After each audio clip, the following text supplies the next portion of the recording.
Welcome all my fellow Washington brethren and sisters. I am your man and resident Washington football team fan, Lou. Thank you for joining me here on the Washington Football Report live.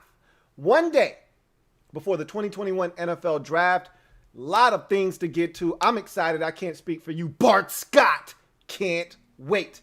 Draft party is going to be lit tomorrow night. Let me tell you right now before we get into the proceedings this evening, because there are so many topics to dig into with this Washington football team heading into this draft. They've done a lot of groundwork to prepare themselves and put themselves in a position of power at 19. And we're going to talk about that here in a second. But before we do that, I want to talk about the draft party tomorrow night. Look, there are a lot of shows in town, okay? I remember when I first started doing draft parties was back in 2014, I think was my first one. Might have been 13, but I believe it was 14. And there weren't many people going live during the draft. And my Wi-Fi was terrible in those days. And so it was sketchy, but we had a ton of fun. And it was live because not a lot of people were doing that then. Now everybody's going live for the draft, and that's fine. The more the merrier. All I ask is that at some point, even if you're not going to kick it with me for the full 3 hours or whatever it turns out to be in terms of length of time, is that you come and peek your head in, say what's up, and then keep it pushing. At the end of the day, it's going to be live. It's going to be lit. When it comes to this football team in particular, I don't mince words. I don't pull any punches. I wear my emotions on my sleeve, especially during the draft. If you don't know, now you know. Go back in the archives and check your boy out. Not some of my proudest moments. I'm not going to sit here and boast about them as if I'm proud of them. Some of them are quite embarrassing, to be honest with you. However, it's raw emotion. Literally, I'm watching it live with you. It happens, and you get the first reaction out of me when it takes place. And I can't guarantee you tomorrow. I'm going to be lit. I'm not going to lie to you. I'm going to have my adult beverages here. We're going to treat this like a real party. So if you're coming, it's a BYOB, okay? BYOB, bring your own bottle. Now, it could be a bottle of water. It could be a bottle of soda. You could be bringing a Pepsi. You could be bringing a bottle of adult beverage, whether it's in whatever your vice is. If it's a nice cold brewski, if it's wine like myself, if it's a glass of some white Henny. I don't know what your vice is, what your preference is, but bring your own bottle, whatever it is. Bring a snack, get comfortable, and chop it up with your man, Louie T. We're going to have a ton of fun. We're going to watch these picks unfold, and we're going to watch the drama that is the NFL draft together. And we're going to talk about all these picks, how they impact Washington, but more importantly, just these picks in general. We've talked about this first round ad nauseum for the last 3 months and what this team is going to do, what that team is going to do. How does that impact Washington? Well, all of it comes to a head tomorrow night, and we'll be watching it live together here on the LouieTeeNetwork, and I cannot wait. Bart Scott can't wait. So hopefully you'll be able to join me. I know some of you work, and it's hard to carve out the schedule, or you've got different things going on, or you got a different draft party that you're going to attend. Whatever the case may be, I appreciate you anyhow. Can't wait. And it's not a BYOE, okay? You don't have to bring your own energy. You don't have to bring your own electricity. I'm going to be Sean Marion it up for y'all, okay? All right? I'm going to bring all the energy, all the juice, all the electricity y'all need. But if you want to bring your own energy, by all means, please knock yourself out, okay? The more, the merrier. But I am definitely going to be on one tomorrow night. So with that said, let's talk about Washington and how they've positioned themselves in this draft and all the different scenarios that could take place on tomorrow night. Because as we sit here on April 28th, the rumors are running rampant. Okay, we've talked about so many different scenarios. Could Washington trade back? And I put my ear to the street, and I'm hearing a little something about Washington potentially having an opportunity to move back. That's not something we've talked about a lot. A lot of you want to move back. I told you, you can talk about wanting to move back, but do you have a partner? It takes two to tango, all right? It takes two, baby. It takes two, baby. Me and you. It takes two. Do you have a partner to dance with? Well, I think we might have a partner. Hey, the board has to speak to us first. The board has to be talking that good talk. But I think there's a partner. We'll talk about that a little bit later on.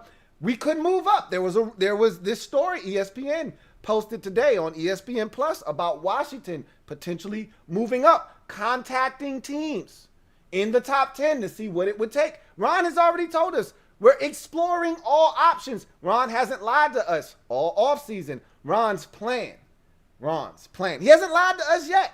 He said, look, we're exploring all options. However, that article did say they're exploring options to go up, but it may not be. It doesn't sound like it's for a quarterback.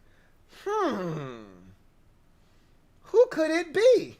We'll talk about that tonight as well. Or they could just do what I think ultimately is going to happen, and that's just stand pat at 19 and make a selection. And we've talked about that scenario more than any other scenario and what that pick will ultimately be.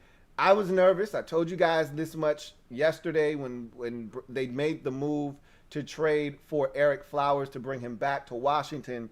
And I said, and even before that, I told you guys, I'm a little nervous about AVT, and the prospects of him being available at 19 and Washington deciding to go that route. I don't mind going the left tackle route. I don't want to go the guard route again in the first round. Been there, done that, don't want to do it again.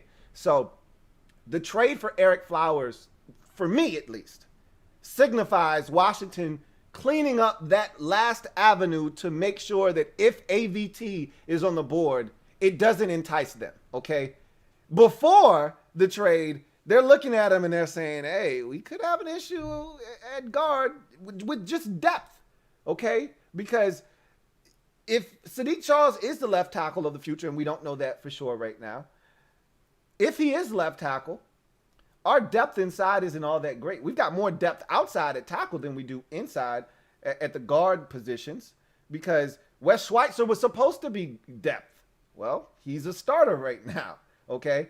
And when you look at Sheriff gets hurt every single year. We love him to death. We want him here, but let's face facts. Man hasn't played a full 16-game slate since like 2014, all right? Does not play 2014 might be, was he even in the league in 2014? I might be making up stuff. Like 2016, let's call it 2016. Hasn't played a full slate of games since like 2016 or whatever. That can't be right. More like 2018. Whatever the case may be. His second year in the league, I think, was the last time he played in a full 16-game slate. Whatever the case may be. I don't know if there's depth in there or not without that move. Now, with that move, you've got a veteran. You've got depth. I don't know if we're getting the same Eric Flowers back. That's the assumption that most of you have already made. I'm not making that assumption. I just like the move because he's depth, if nothing else. I told you I was perfectly fine with Wes Schweitzer at left guard, Brandon Sheriff at right guard. Let's go get him, okay? I was perfectly fine with that scenario. They've entered in another piece to that puzzle and more competition. I'm all for it. Got no problems with it. Throw him in there. Let him compete. If he beats out Wes Schweitzer, cool. He's our new left guard. If not, throw Wes in there. I am perfectly fine with Wes Schweitzer continuing to do what he did last season if we get that same kind of play from Wes Schweitzer. That was a pleasant surprise. So what they've done effectively is they've taken that option off the board. We don't have to worry about a guard in the first round, but there still are other things that this team may be taking a look at. Tackle, definitely on the board at 19. Cornerback, I think, available at 19 for this team. Linebacker, without question, probably the front runner in the clubhouse to be selected at 19. Don't discount wide receiver, especially if one that they absolutely love is available. I think it's one of the big three. Obviously, Jamar Chase not going to be there. Don't think Waddle is going to be there either. The one that may be there is Devontae Smith. We'll see if they love him. He's available. He could be the pick. I don't anticipate them going Kadarius Toney or, Rondale Moore or any of those guys, Rashad Bateman. I don't think those guys are options at 19 for Washington. I just don't. So I really believe that when it's all said and done, it's either a tackle, if one should be available that they really like. And as I've always told you, much like the quarterback position, tackles get pushed up boards. They don't get pushed back. So if they're looking at a Christian Darrisaw, that sounded good a month ago. That guy is gone, long gone, somewhere in between 13 and 15, long gone, okay? He's not going to be around at 19. I assure you of that. Positive of that. He's not getting past the Chargers at 13. So I don't see Darrisaw being available at 19. And after Darrisaw, honestly, I don't think any of the other tackles are worthy of being selected at 19. Personally, that's just my belief. There will be other guys available later on in the draft. Are you comfortable waiting until 51 overall? We'll see. I think there are going to be some options available in the second round if that's when they decide to pull the trigger on a tackle. But I don't think it's going to happen at 19 because the guys that they would like to see be available won't be. At any rate, I think that the likelihood of this team standing pat at 19 and selecting a player is higher than any other scenario, which is trade up, trade back, or stand pat. I think if I had to put a percentage on it right now, I'd say that there's a 65% chance that they stay at, you know what? Make it an even, clean 70% chance that they stand pat at 19. I think there is a 12% chance that they move up in the draft and select a player. I would say quarterback, but as we've heard today, it may not be quarterback. But remember, the draft season is not over. Tomorrow is when we can put this to rest, but there's still another day. We know how this goes. Believe half of what you see, none of what you hear, even if it's spat by me, your man, Louie T. So it's still lion season, man. It's not over yet. It's almost, but it ain't over yet. So while Washington could be on the prowl for a non-quarterback, they still could be in the market for a quarterback. Again, the board is going to do the talking, and it's going to really dictate what is done.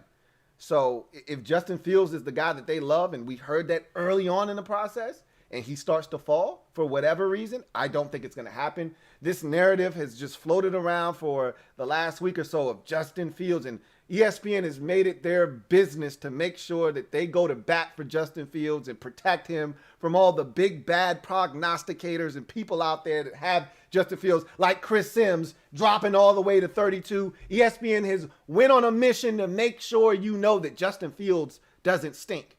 Okay, I appreciate that because he doesn't stink. I think he's fallen prey and victim to the fact that he's an Ohio State quarterback, and it's so easy to lump him in with Dwayne Haskins and all of these guys, Troy Smith and all these bums that we've seen, Cardale Jones, come from Ohio State over the last 2 decades, and just throw them in one big pile, JT Barrett, and say, look, man, it's Ohio State. Sorry, I just don't believe. He's not the same as those guys, but it's hard to shake the stigma. I told you this, guys, 3 months ago.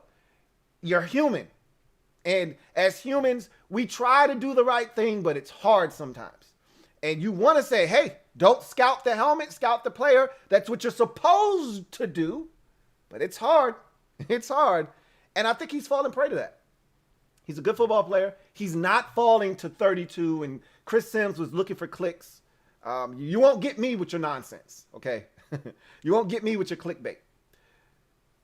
He's not, the Patriots are going to take him, worst case scenario, if he were to just to fall, the Patriots would take him at 15. If he starts to fall, the Patriots will go up and get him. They're not going to wait because in their mind, somebody else is going to come up and get him, like Chicago, maybe Washington. They're not going to sit on their hands at 15 and just see if he falls to him. If he starts to fall, they're going to go and get him. Somebody's going to go and get him.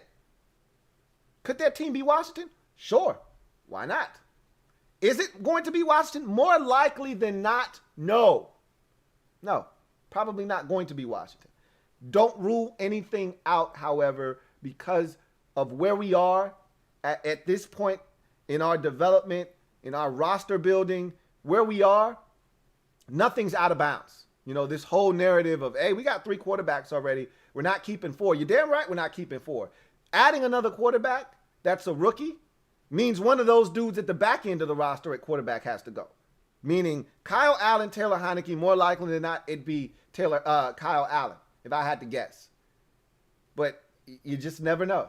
I just don't see them going after a quarterback in this year's draft at any point. First, second, third, fourth, fifth, sixth, or seventh. I don't see a quarterback being drafted. And I told you, if there was, in fact, a quarterback selected in this year's draft, I'd imagine it'd be in the first round.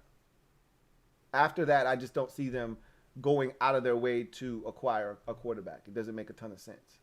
So, with that said, let's talk about these other scenarios. I do have a super chat, so let me get to that one super chat real quick. I don't want it to, or I have 2 actually. Don't want those super chats to disappear. Trevor Patch, thank you for the super chat. Greatly appreciate you. My man Trevor Patch writes, it's my man Louie T. What's good, Trevor? Says, what wine are you stocked up on for the draft? Draft Quinn Menahertz.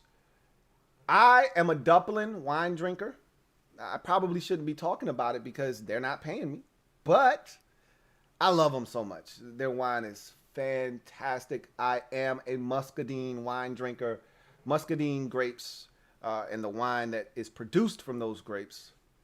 Mwah, lovely. So you will see me with my Dublin wine tomorrow night. As always, I always have Dublin wine, but you never usually see the bottle. You'll probably see the bottle tomorrow, more likely than not. I'll have my ice chest. I'll have my wine in my ice chest. Like, this is going to be a real party tomorrow, just so you know. It's going to be a real party. So I suggest you come and act accordingly. All right? It's going to be a real party tomorrow night. So, and Quinn Menahertz will be available in the 3rd round. Washington has 2 picks. If they desire to go in that route, they can. He's a guard. He's an interior offensive lineman, so guard, center, guard. We got plenty of those now. We're amply stacked and stocked at the guard position. Don't forget we drafted. Now, I don't know how they feel about Wes Martin after last year's step back. We were really excited about Wes Martin going into last season. He did not take that step forward and grab that left guard position by the horns and take control of that opportunity that he was given to start the season off. Wes Schweitzer had to come in and take his spot, and he never got back in. So I don't know how they feel about Wes Martin and his development. We did draft the interior offensive lineman Keith Ishmael from San Diego State last year. Don't know how they feel about him. I always felt like he was more center depth behind our starting center than in the guard positions, but he was versatile enough to play all 3 interior offensive line positions at San Diego State. So you've got Keith Ishmael. Obviously, you just went and acquired Eric Flowers. You got Brandon Sheriff. You got Wes Martin. You got Wes Schweitzer. You've got a lot of guys inside already as is.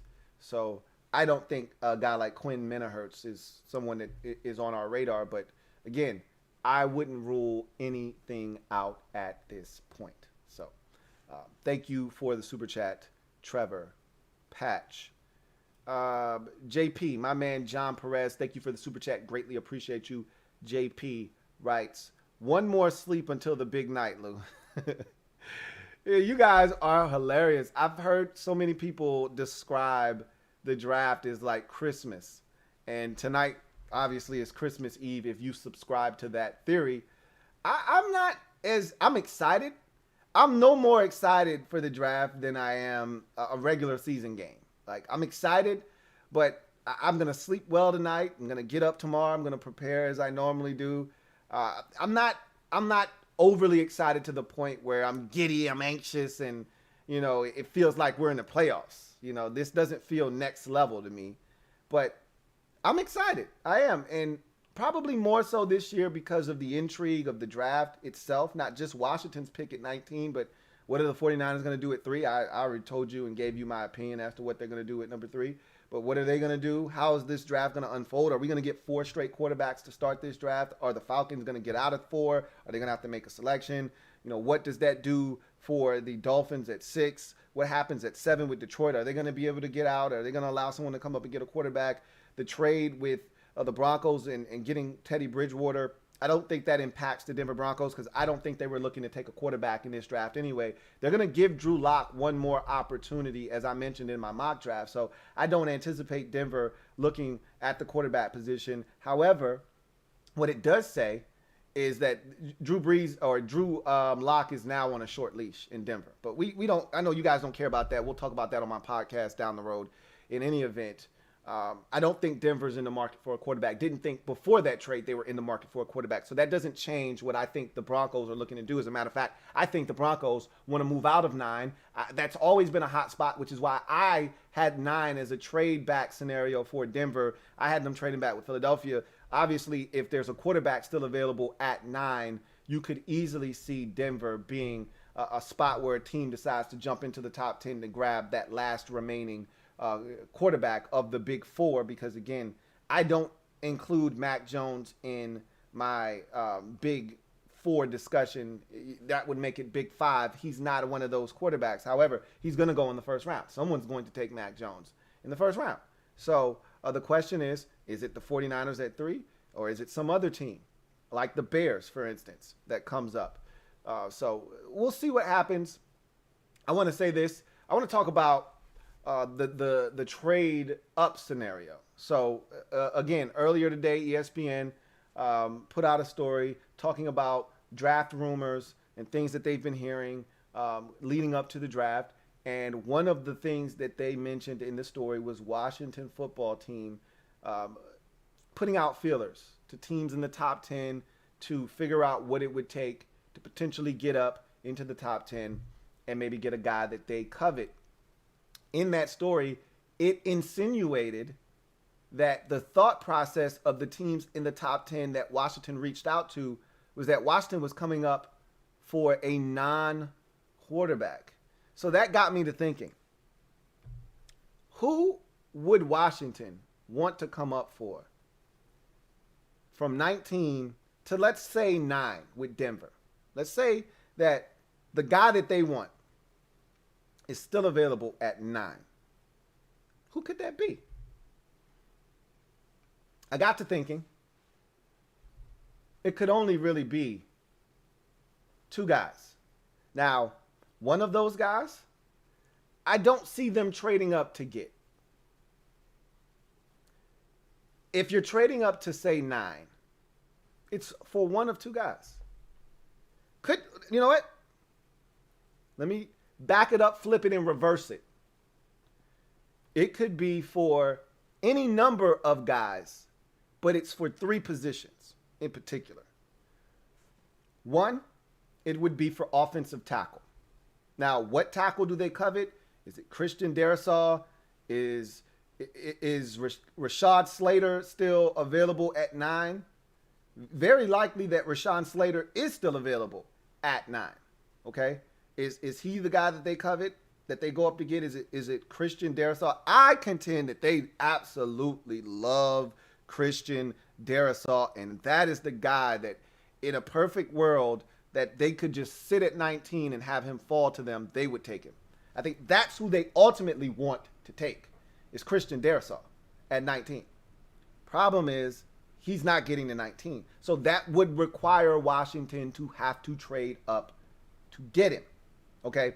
So Darrisaw is one, and just the tackle position in general, to me, would be one of the non-quarterback positions that Washington would target. The next position would be cornerback. So if you're trading up to 9, that means you're trying to get in front of Dallas at 10. Why? Because no corners have been taken to that point. If we're thinking about this logically, and I'm a very practical thinker, if we're thinking about this logically, 1, 2, 3, all quarterbacks. 4, either quarterback or tight end, if you ask me. I could be wrong, but either quarterback or tight end at Atlanta's pick. Either they're trading it to someone that's coming to get a quarterback, or they're going to trade it to someone who's coming to get Kyle Pitts, or they're going to take Kyle Pitts themselves. 5, that's either going to be Penei Sewell or it's going to be wide receiver Jamar Chase. One or the other. If Pitts is still available, throw him in the mix. He's an option at 5 as well. 6, for the Dolphins, same 3 guys I just mentioned. Penei Sewell, you're looking at Waddle, Chase, if he's available, which he probably won't be at that point, and Pitts. All of those guys are available. Then you get to 7. Quarterback, more likely than not, Detroit is coming out of that pick to allow somebody to come up and get a quarterback. If not, they're going to have to make a selection themselves. They need a number 1 wide receiver. So it's either a tackle or a receiver for the Lions at number 7. If they come out of the pick, it's a quarterback, more likely than not.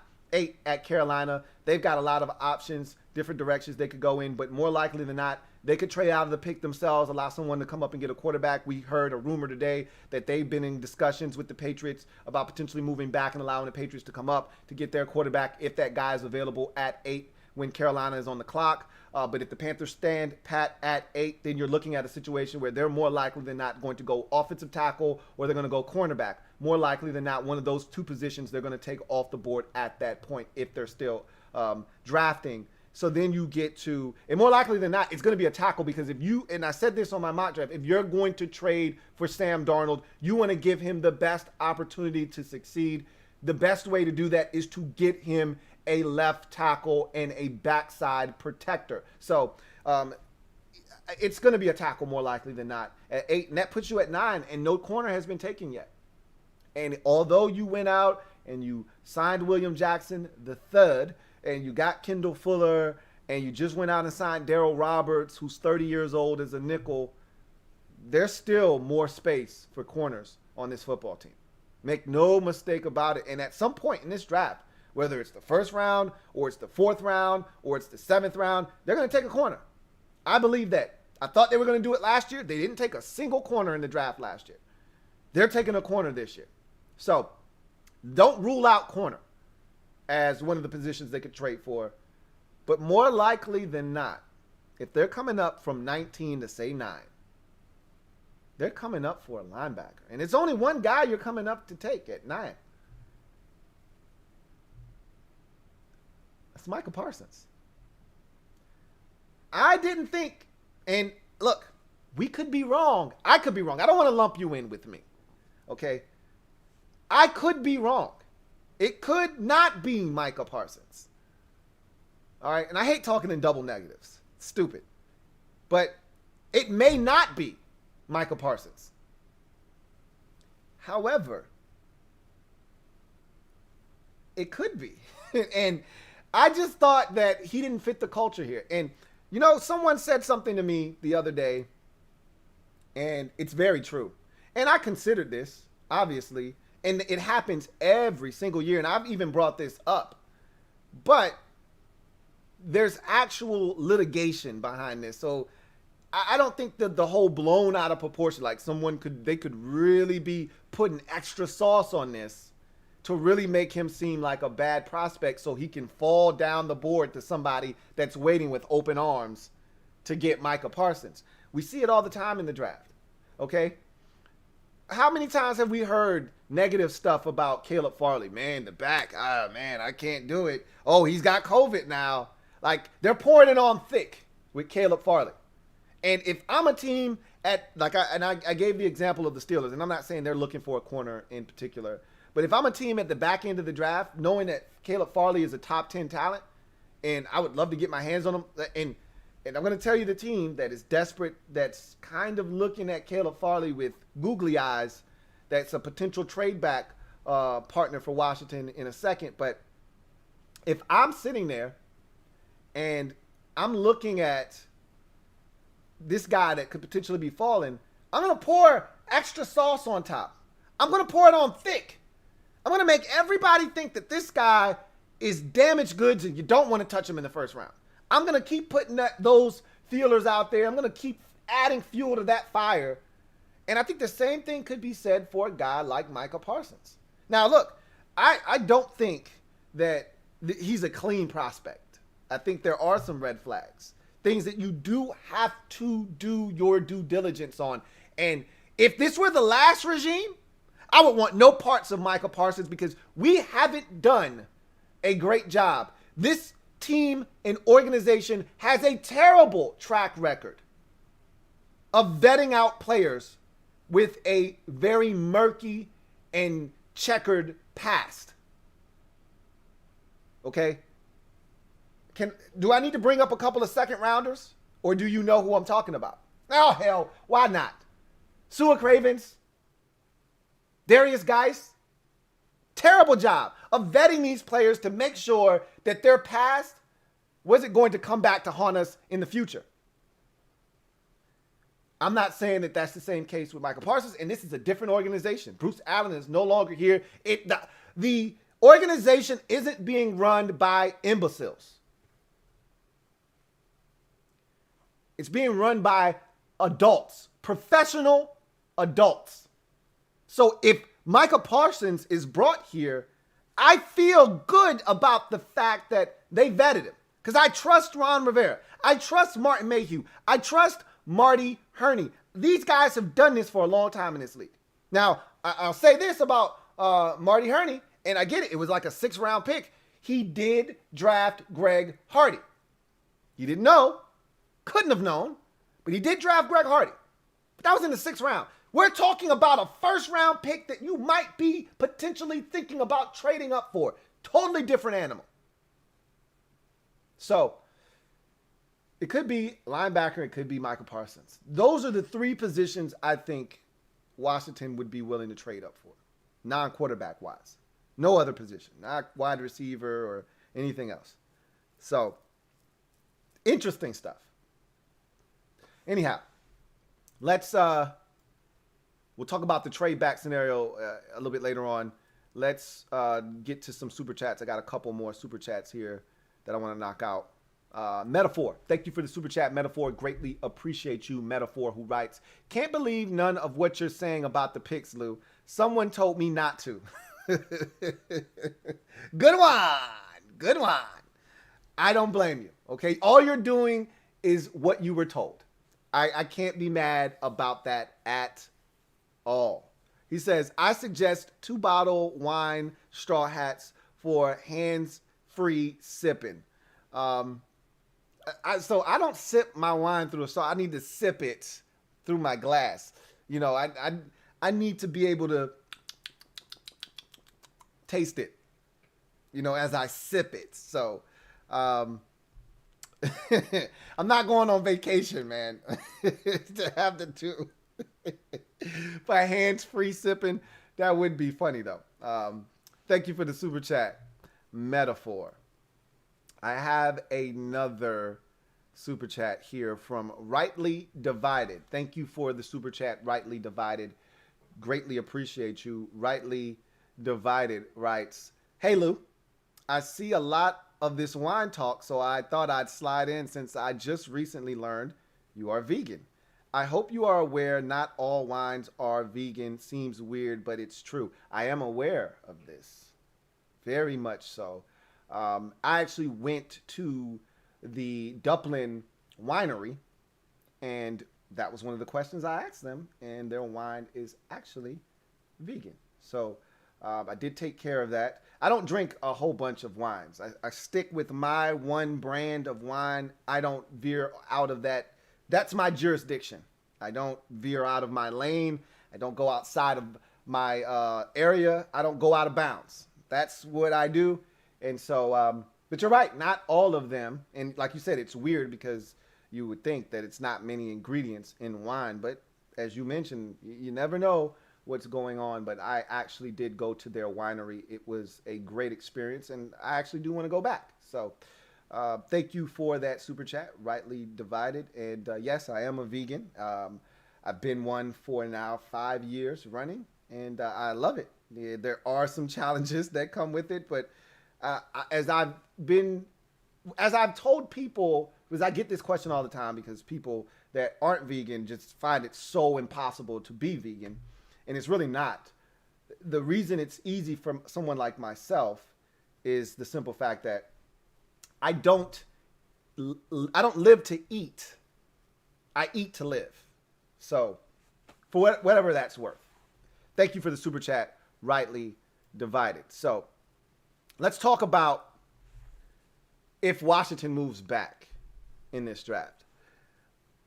To me, it's hard to say. You know, one of my favorite things to laugh at every draft year, one of my biggest pet peeves, but I just giggle at it because if I don't giggle at it, I would get mad, is people say, oh, I want to trade back. That sounds great. Who you going to trade back to? Who you going to trade back with? That's the question is, you can't just want to trade back. It's not a one-team thing. You don't get to decide if you trade back or not. Somebody's got to want to come up to your pick if you're going to trade back. So I struggled with that at 19 because I said, if there's spillage, sure. There could be a team that's sitting back at 23 or 24 or 26 and saying, whoa, did not expect this guy to be here. Let's see if Washington is willing to move back. But as you do the mock draft, the only real spillage that I think is going to be available, and this could not happen, he could be gone by 19, is JOK. He's the only spillage that I think may actually reach Washington at 19. There's an outside shot. I'm still not buying all of the hype on teams really being down on wide receiver Devontae Smith out of Alabama. Yep, his weight and all of that stuff is a concern. It's a minor one. At the end of the day, he's a football player. Somebody's going to take him. I don't think he's going to last to 19. Someone's going to snatch him up before he gets there. But I think there are two players that in a normal draft, all things equal, they wouldn't be there come 19 that could potentially be there at 19, and that's JOK and Caleb Farley. His injury concerns are huge, and they're legit. They're legitimate concerns. I have them personally with him. So in a normal draft, he's not available. In a normal draft, JOK is not available. And so there could be teams that are staring at 19 saying, I want one of those guys. And I don't know how much longer they're going to last. In Washington, if you really want to get out, what you say is, hey, either you come up or I'm going to take it my damn self. And so the rumor today, and again, believe half of what you see, none of what you hear, even if it's spat by me, your man, Louie T. I can't stress that enough. The rumor today, New Orleans Saints are desperate. Now, when you look at their roster and you look at what they've done this offseason, they are desperate at corner. Okay? I was mulling over whether to give them a linebacker, which they desperately need, or a corner, which they also desperately need. And I said the draft is so deep at corner that they don't necessarily have to pull the trigger at 28. And here's so I'm going to give you a little insight. I'm going to talk about this tomorrow on the draft party, but I'll talk to y'all about it now because y'all family and I love y'all. So I'm going to give y'all the game early before I give it to everybody else. The rumor on the street is, and I might have said this on the mock draft, I can't remember. The rumor on the street is the Saints have about 9 picks in this year's draft. There's no way they're making 9 selections. That's not how they operate. That's too many picks for them. Routinely, the Saints have 4, 5, 6 picks. They're not a team that goes into the draft and wants to multiply their picks. They're not Seattle. They're not Baltimore. They're not Jacksonville. They're not one of these teams that want to come out of the draft with 11, 12 players. They want 6, 5 or 6 guys that they know have a chance to make their roster, and they want to get the hell out of the draft. So that means they're willing to package up picks to move up to get the guy that they want, which is why I had them take a linebacker, because I, in my mind, said if they really like a corner, they're going to package up picks and they're going to move up and get him. But what if you can get Caleb Farley? And the Saints have never been bashful about trading in the first round. They don't give a shit. They've never been bashful about coming up and getting guys in the draft. And they're sitting there at what? 26, I believe. Where's my mock draft? I think they're at 26. Nope, they're at 28. So they're sitting there at 28.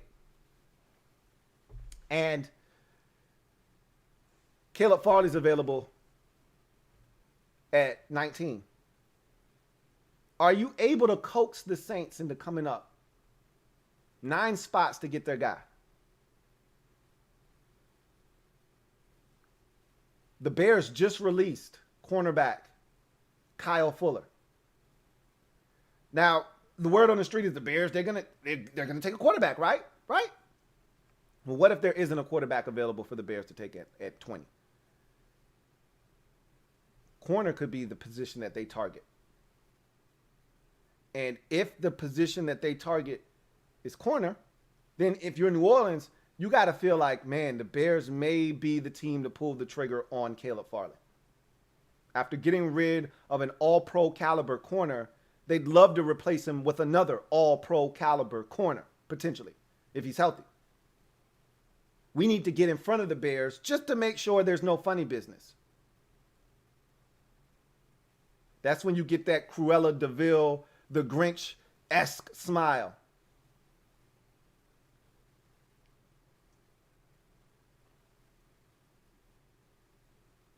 And you say, hey, pick up the phone. Hey, New Orleans, what's up? And that man just chilling, watching the draft. Yeah, man. That's cool. So, heard you guys released Janoris Jenkins this year. Yeah, we had, tough times with the cap, man. We ain't had a bread, so couldn't bring him back. Yeah, man, it's rough. So what are you guys going to do at corner number 2? Yeah, well, Josh Norman's still out there, and Dick Sherman's still out there. And so, we got options. Interesting. Okay. Well, just checking in because the Bears behind us, they're ready to take Caleb Farley. And I just was calling as a concerned friend. Just wanted to see if you were interested in possibly coming up to 19 and getting this guy. He's potentially an all-pro in this league. Hey, if you're interested, you know the number, hit me up. That's all you got to do. And so I think we might be able to move back. If all else fails, if they don't trade up, if someone we like or love isn't available at 19, and there'll be options at 19. I'm sure of it. They'll be prepared for whatever. But one of those options could be to trade back. Now, is 28 too far back for you? It's one thing to move back to 23.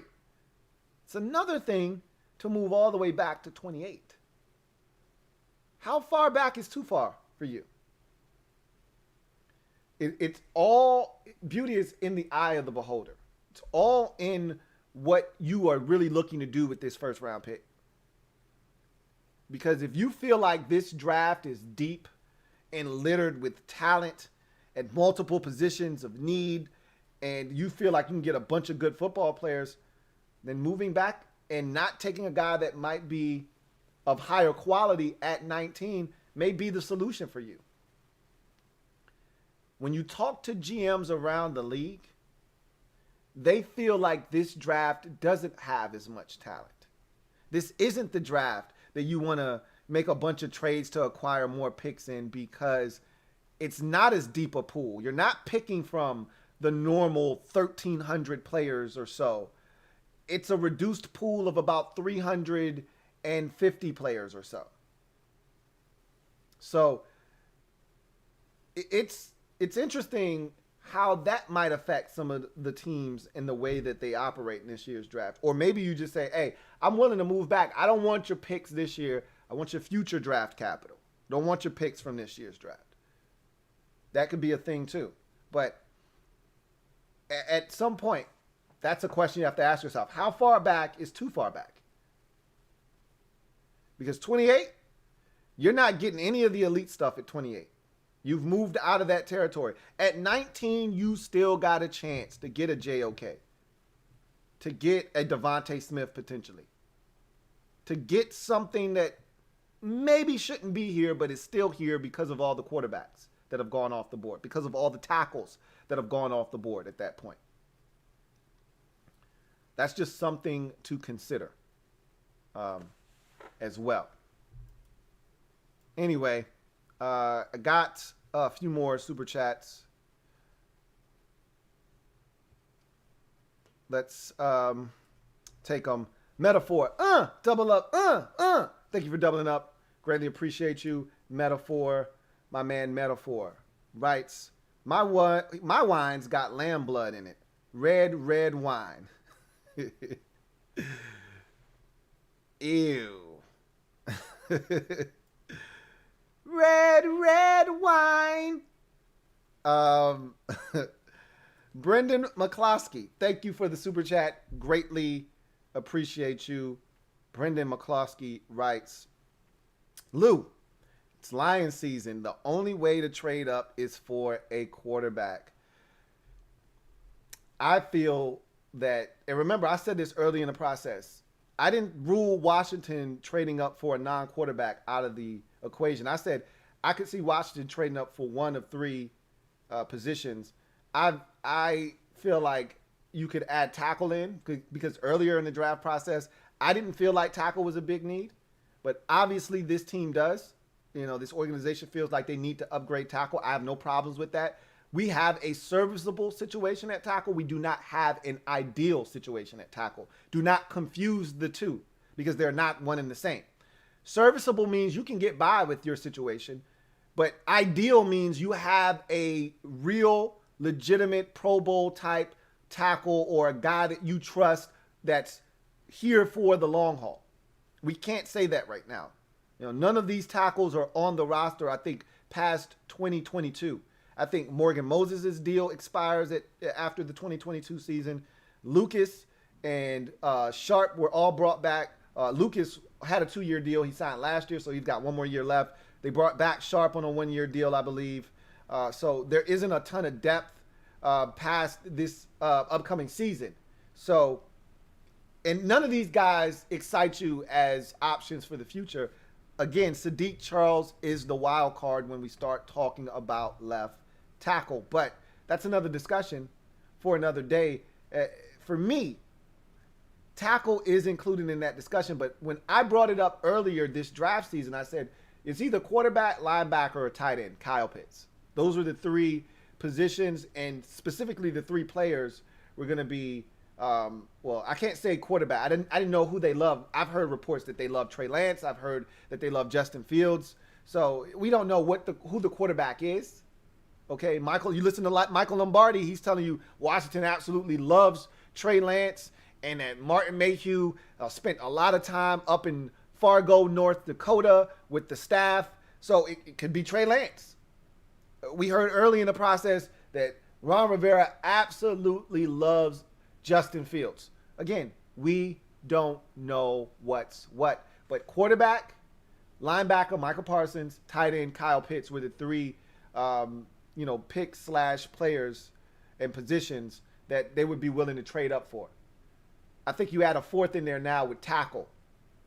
I don't see them going up for anything other than a quarterback. I like you. Don't believe the hype. Don't see Washington, because Ron has made it a point of emphasis. He's said this multiple times.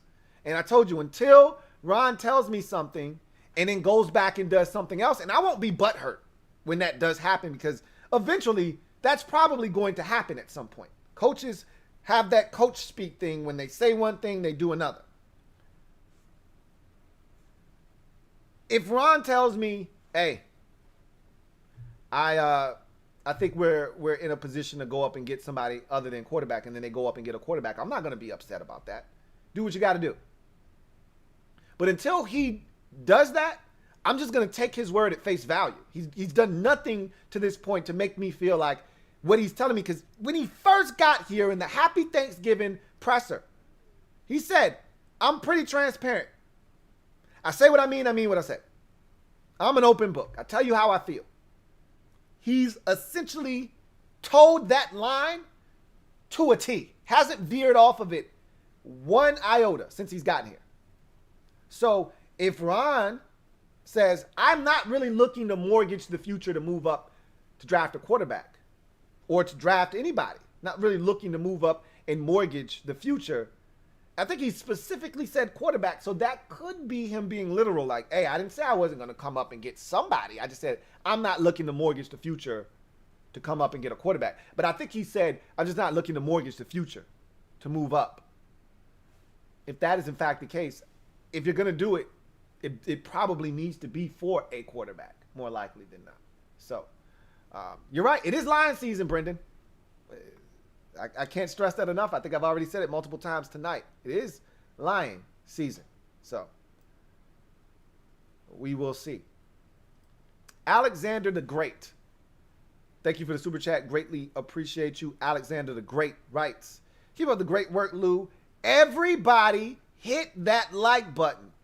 I know where you all live. Hey, Alex, cool it, bud. Relax. RELAX. Relax. I appreciate that, though. But as Alexander the Great said, hit the like button. And I'd hate to have to send Alexander to your residence, okay? So just hit the like button so we don't have to go through that process, okay? He knows where you all live. He's Santa Claus. Thank you for the super chat, Alexander. Greatly appreciate you. Got another one here from Alexander the Great. Double up. Thank you for doubling up, Alexander the Great. Greatly appreciate you. And since Alexander gave me the opportunity, I didn't take it the last time, but he gave me the layup. So I'm going to take the layup. All right. If you haven't already done so, please hit the subscribe button. Become a member of the Louie T Network. Tons of great content coming out of this brand. Don't want you to miss out on any of it. So while you're at it, turn on that notification bell so you get updates on every single thing that comes out of the Louie T Network. Follow me on socials, on different platforms, Twitter and IG, of course on YouTube and on Facebook. And finally, like the video, okay? Like the video. Really do appreciate you. My man Alexander the Great writes, JK, he said, just kidding. Sometimes I take my job too seriously. Special agent of the LBEA, like button enforcement agency. I love it. I love it. I love it. I love it. The LBEA. Okay. I'm putting you at the head of that organization. Okay. So Alexander the Great is he's the operating manager of the LBEA. Special agent. Nah, F that. You're not a special agent. You run that whole division of the like button enforcement agency. So I'm putting you in charge. Thank you for that, Alexander the Great. All right. Let's see. John Livingston. Thank you for the super chat. Greatly appreciate you, my man JL Smooth. Writes, what up, Lou? I honestly can't wait to hear Goodell get booed the loudest he's ever been booed before, just over frustrations due to the pandemic. You know, I thought that he did a great job last year of disarming that. Like, he knows that's a part of the process now. I think he was caught off guard the first couple of times it happened. Like, he thought he was going to get this warm welcome, you know, and people clapping and being excited because the draft is getting underway. Now, he embraces being booed. He expects it. Last year, he was at home, and he actually had them pipe in booing noise to make fun of himself in the situation that usually takes place at a live draft event. So he's going to get the draws booed off of him, but he's going to be anticipating it, and he's going to be relishing in that moment. He's going to be smiling as it's happening this year. Unlike past years where he looks uncomfortable, like he's about to soil himself. This year, he's going to actually be smiling and like kind of egging it on. Like, come on, is that all you got? He's going to be excited because, you know, there's this sense of just a small sliver of normalcy that will be at an actual venue. People will be in attendance, and it'll feel like normal, at least for the first couple of nights, that is. Anyway, I digress. Thank you for that super chat. Greatly appreciate you.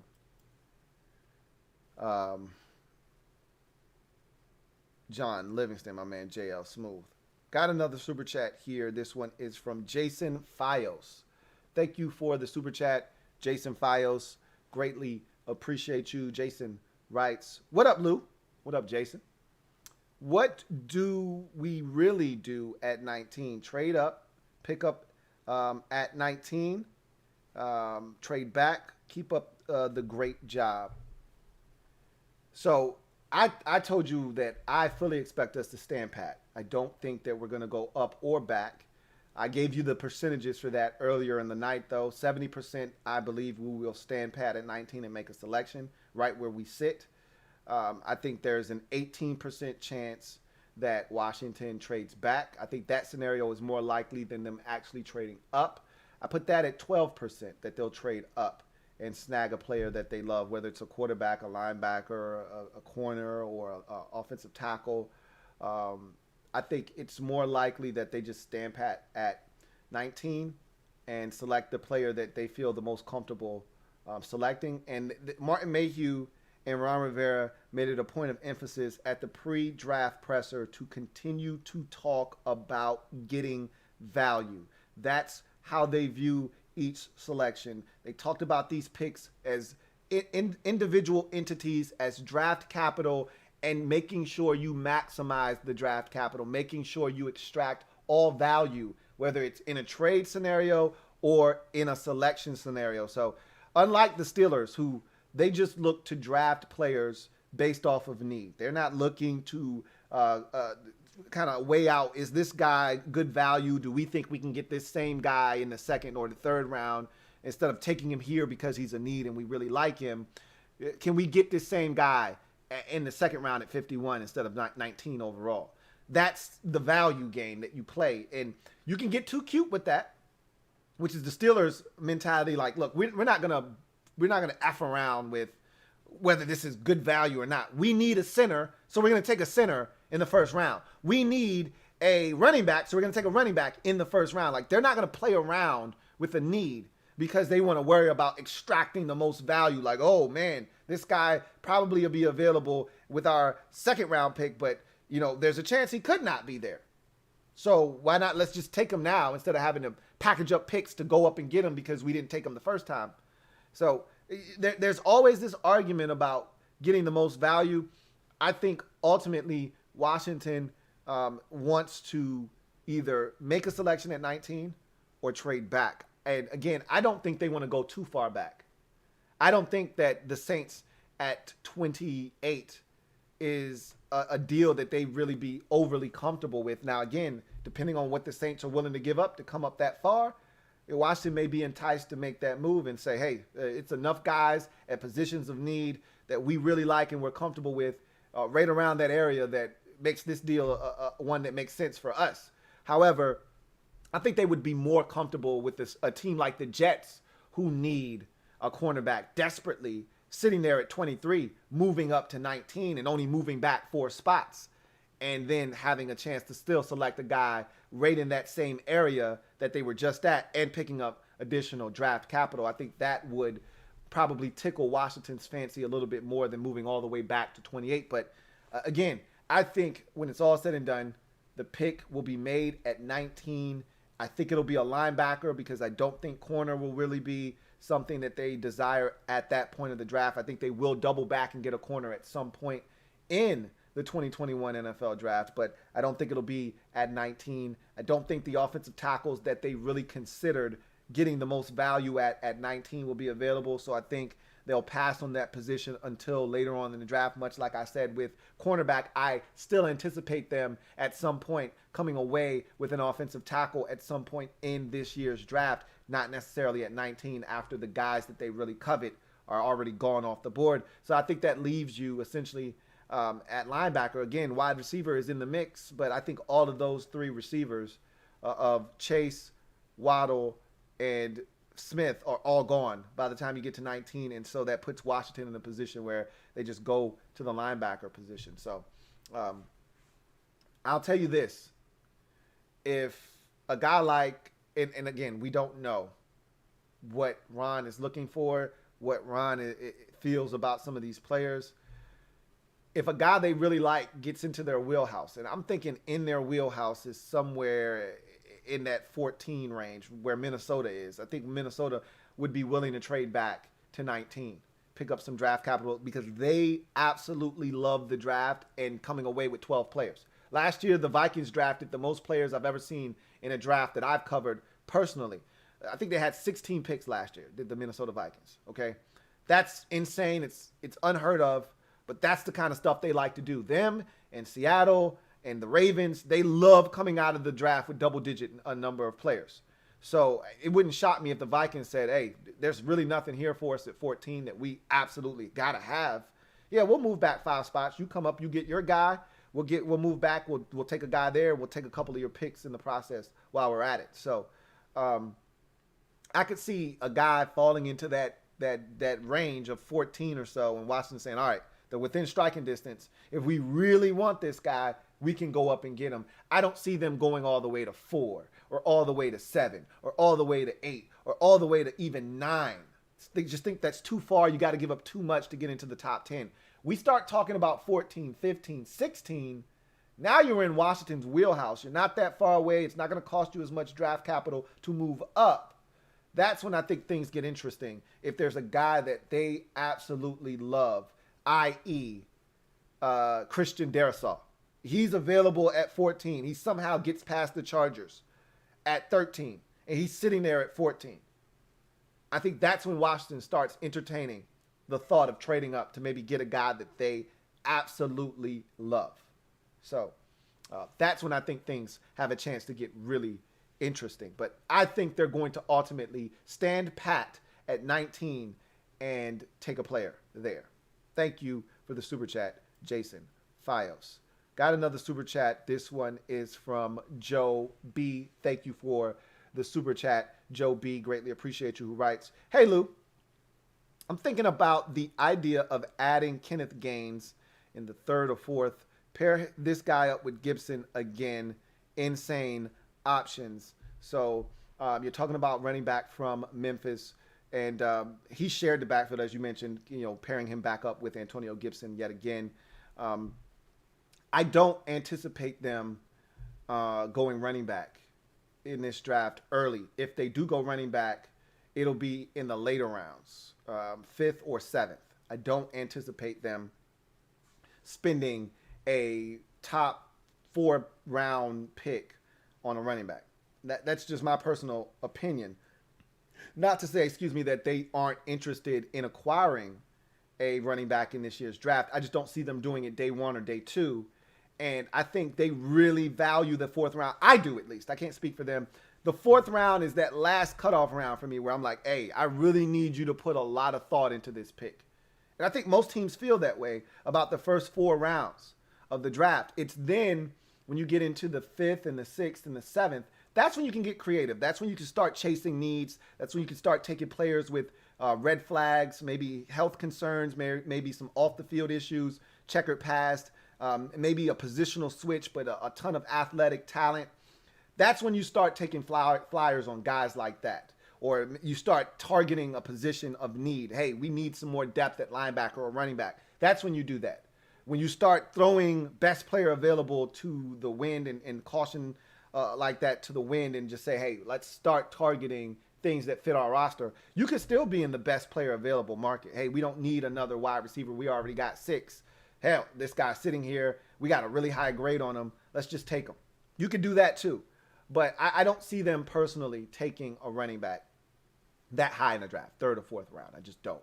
I think the running back position will be reserved for fifth or seventh. We don't have a sixth round pick as it stands right now, but we do have a fifth. We do have 2 sevens. I think personally a running back, if one is selected in this year's draft, will come in the 7th round with one of those 2 7th round selections. Remember, we swapped picks with the Dolphins, so we now have the second to last pick in the draft in the 7th round, and then we still have another mid 7th round selection as well. So keep that in mind. But I think if we were to get a running back, it'll be in the 7th round with one of those picks. That's my guess right now. But thank you for that super chat, Joe B. And Kenneth Gaines is a guy that does give you some flexibility, similar to Gibson, can do some different things. He's probably even more versatile, more in that J.D. McKissick type of lane and skill set than an Antonio Gibson. But I don't see them going back to that well as early as they did for Gibson a year ago. I think Gibson was a 3rd rounder last year. I don't see them going down that route again for a running back this year. So we will see. Thank you for the super chat, Joe B. Got another super chat. This one is from Metaphor. Thank you for the super chat, Metaphor, and tripling up. Greatly appreciate you, Metaphor, who writes, seriously though, we don't need running back.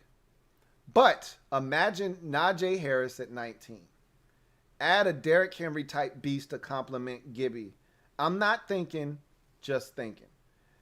You're right, we don't need running back, and they're not going to do that. But you can dream a dream. Dream. Dream, dream, dream. I'm not going to kill your dream. I already told you that. But, and I already told you this too, usually after but, there's going to be some kind of negative spiel coming. But it's not happening. But you can dream all day long. Have nice, sweet dreams tonight about Najee Harris in the burgundy and gold. Knock yourself out. But at the end of the day, you don't make selections like that in the 1st round at positions that don't warrant it. Specifically like running back, where there's only a set amount of them you can have, and there's only so many ways a running back can impact a game, and you already got a guy that you feel really good about. You have several guys, as a matter of fact, that you feel really good about. Running back is, I think, on the list of items you would like to throw into the shopping cart in this draft. But again, that's down the list, okay? At the top of the list, you've got milk, you've got bread, you've got eggs, you've got toilet paper, you've got paper towels, you've got juice. You got all that stuff at the top of the list. You know, down the list a bit, a little bit further down. We need some dish liquid. We're getting pretty low, okay? We need some dish liquid. Could you forget the dish liquid? Sure. Got enough to continue to be able to wash the dishes for the next week or two. But you don't want to run out, so you'll grab some if you remember to. That's where we're at with the running back position. Could we not draft running back? Sure, because you know why? You could get one undrafted after the draft is over. Get an undrafted dude, bring him to camp, you like him, you keep him. You don't have to force the issue at running back, so they're not going to do that. They got other pressing needs to address at 19. But, to your point, imagine having a backfield, but I've said this to you and all Washington fans out there for years, and this goes back to the Jay Gruden days.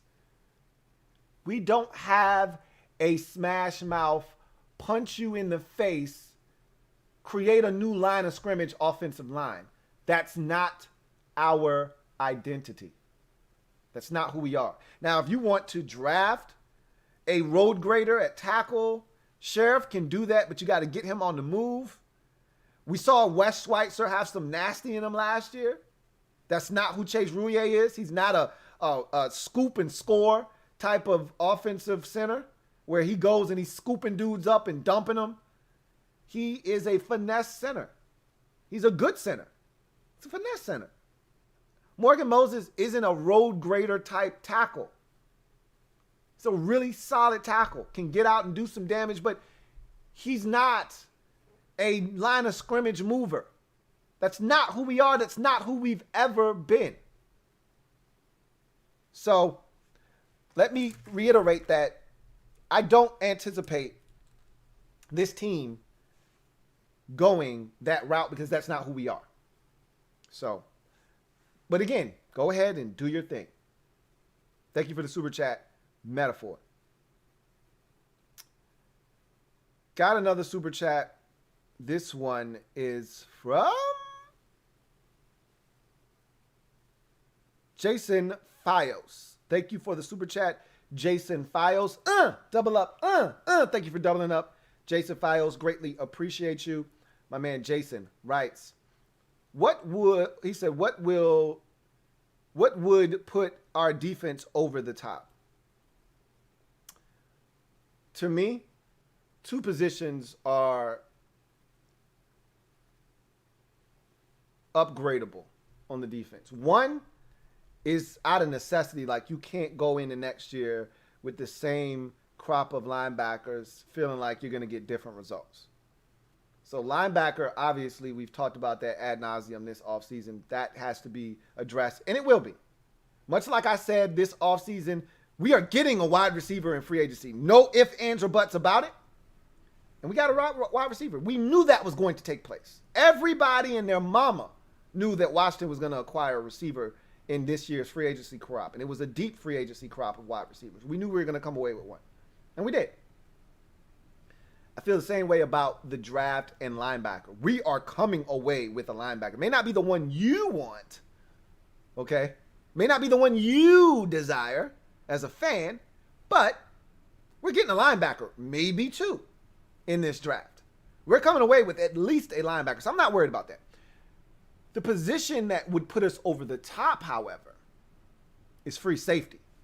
Because we don't have one of those. There's a bunch of guys on the roster that you know I like.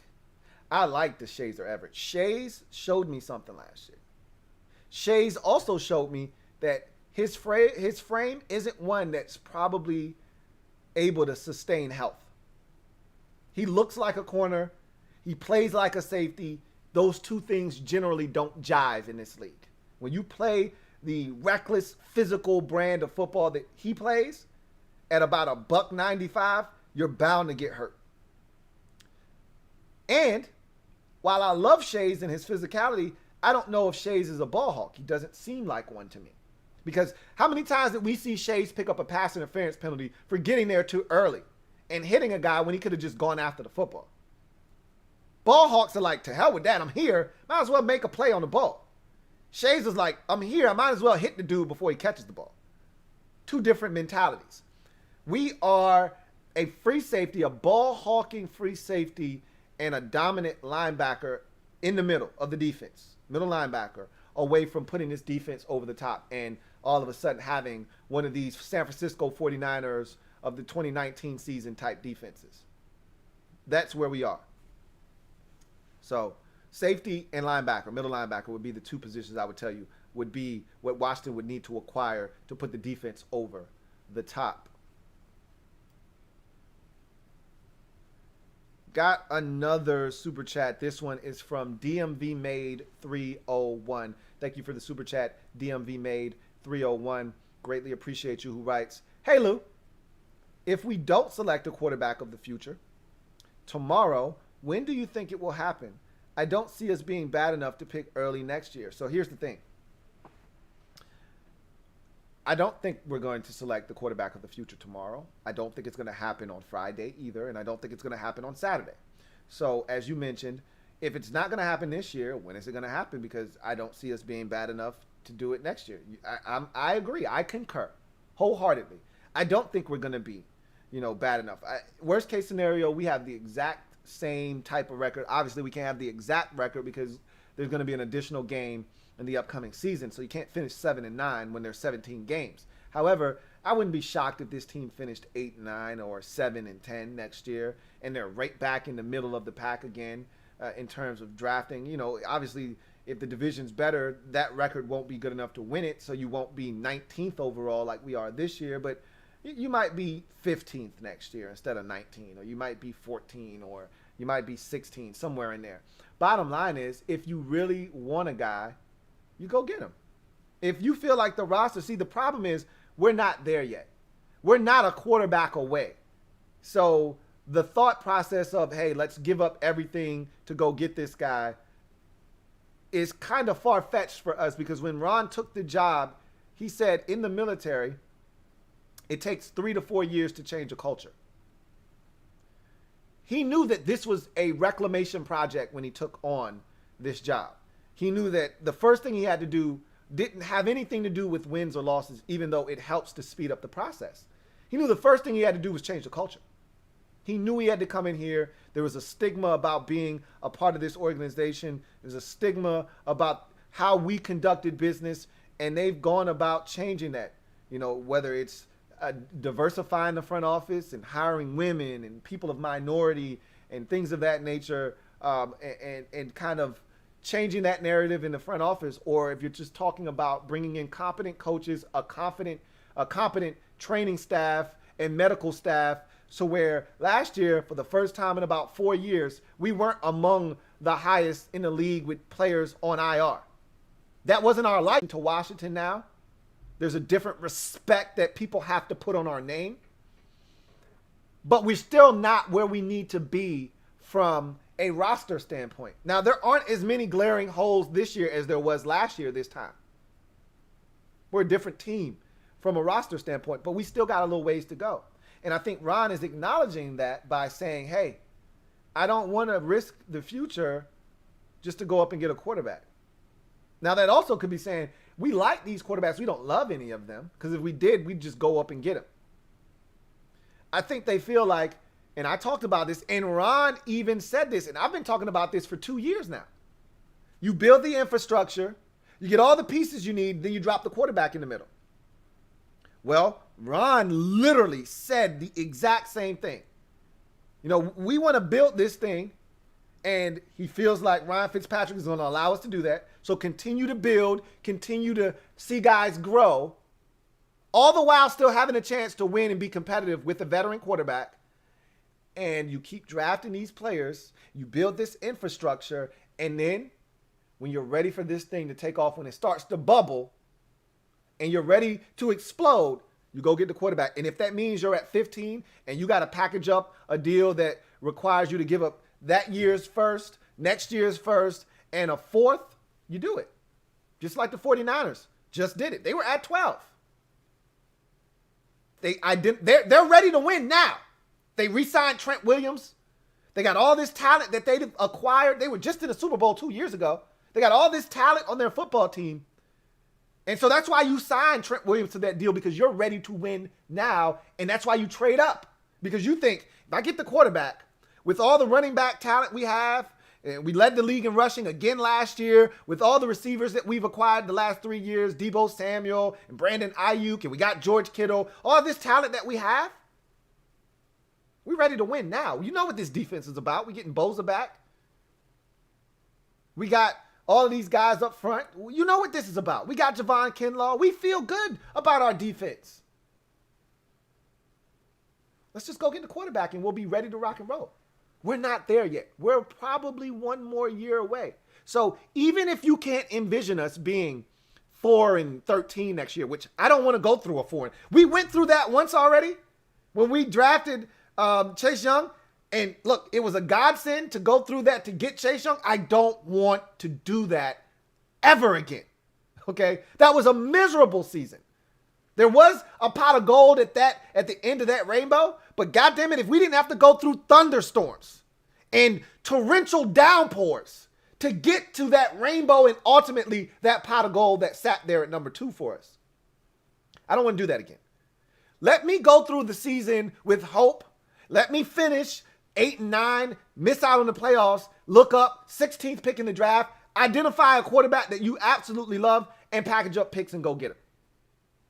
That's what I think is going to ultimately happen. That's how I see Ron. And don't discount veterans like Aaron Rodgers potentially coming available. Look at what happened this offseason where Matthew Stafford, we didn't anticipate Matthew Stafford becoming available.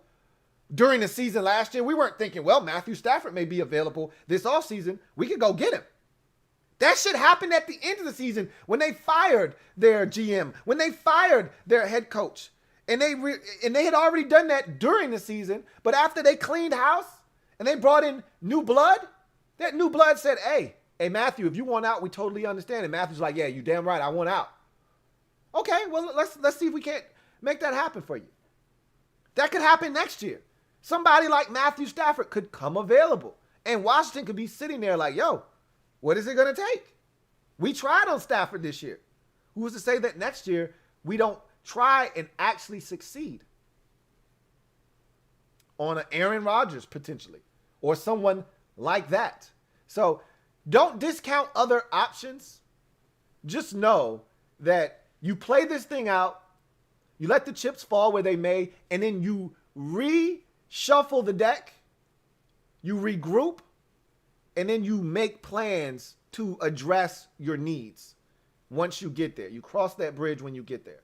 So I don't think this is why they've made all the moves that they've made to this point. That's why they signed Ryan Fitzpatrick. That's why they just traded for Eric Flowers. That's why they went out and signed William Jackson III. That's why they went out and signed Adam Humphries. That's why they went out and signed Curtis Samuel. Never, ever trust a man with two first names. Why? Because they wanted to put themselves in a position where they didn't have to do anything. They don't have to do anything at corner if they don't want to. Had they not signed William Jackson, first thing we're talking about is, hey, we need a cornerback bad. Okay, we cannot go into the season with just Kendall Fuller. Now, you don't have to, at some point they're going to draft another corner, but you don't have to do it at 19. If they didn't get Curtis Samuel in free agency, Adam Humphries would not have been enough. You're like, hey, yo, we got to get a receiver at 19. Like, we can't bullshit around. I know it's a lot of depth and there's a lot of receivers. And you can get a starting quality receiver in the second and third. I don't want to hear that shit. Get one at 19. Well, we don't have to do that now. That's why they set themselves up in this position, and they did the same thing with the quarterback position. They wanted Matthew Stafford. They were thinking about Sam Darnold. They would have loved to have had an opportunity to sign a Marcus Mariota. Okay? They inquired about Derek Carr. They did all of these things. They left no stone unturned this offseason at quarterback, and they finally realized, okay, none of those things are coming to fruition. Let's go ahead and sign Ryan Fitzpatrick. So that takes us out of the desperate category in the draft. If something were to fall into their lap, okay. But as you mentioned, I don't think they're coming away with a quarterback tomorrow. I don't think they're coming away with a quarterback on Friday either. I know some of you think, oh, they'll get Davis Mills in the third round. Davis Mills isn't lasting until the third round, okay? Good luck with that. At the end of the day, I don't think they're drafting a quarterback at all. I think Ron is perfectly comfortable with the three quarterbacks that are on the roster right now, and Ryan Fitzpatrick, Taylor Heineke, and Kyle Allen. I think he's perfectly comfortable going into next year with those three guys. They'll give us a chance, all three of them, to win any ball game that we play with the defense that we'll be able to put on the field. And if we end up 9-8, 8-9, or 10-7, and it's good enough for a postseason berth, great. If not, we'll be right there in the middle of the draft. And then you go and you assess your situation just like they did this year. And if there's a big name quarterback out there that you think fits where you are in your timeline as a franchise and where you think you're trying to go, and that's an Aaron Rodgers or that's a fill-in-the-blank quarterback, and you think you can go get that guy, you go get that guy. If you strike out like we did this year, then you go in the draft, and I think they'll have a different approach if they love a guy because we'll be further along in the process. I think they'll have a different mindset like, hey, let's go get our guy this year. We're ready now. We're not ready right now. Next year, this time next year, if we don't have the guy, I think if they love someone, they'll be in a different state of mind and they'll be ready to go up and get someone. So that's how I feel DMV made 30301. Thank you for the super chat. Greatly appreciate you. JP, my man, John Perez. Double up. Thank you for doubling up. JP, John Perez. Greatly appreciate you. My man, JP writes, either quarterback or Parsons via trade would make me happy. I'm going to tell you right now. I hope those aren't the only two scenarios that would make you happy on draft day. Because you're going to be one disappointed Washington football team fan. Because I don't anticipate us coming away with either one of those positions, or I shouldn't say positions, player or position. Okay, I don't think either of those scenarios are going to play themselves out tomorrow night. So if those are the only two scenarios that would make you happy in the first round, I need you to mentally prepare yourself to be disappointed. All right, I need you to mentally prepare yourself to be disappointed. So, for whatever it's worth. Anyhow, I digress. Red Wings 01. Thank you for the super chat. Greatly appreciate you. Red Wings 01. Thank you for the super chat. Who writes, "Sup, Lou? Sup, Red Wings? Hope you're doing well. I am. Likewise." Says, "And draft day will be loads of fun." Yes, indeed. Bart Scott. Can't wait. I loved what Ron and the front office did this free agency period, and I have more confidence in this front office than ever before. Trust the process. You know what I call that? Ron's plan.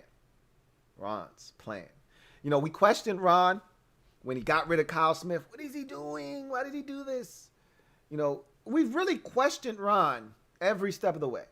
I'm going to separate myself from some of you.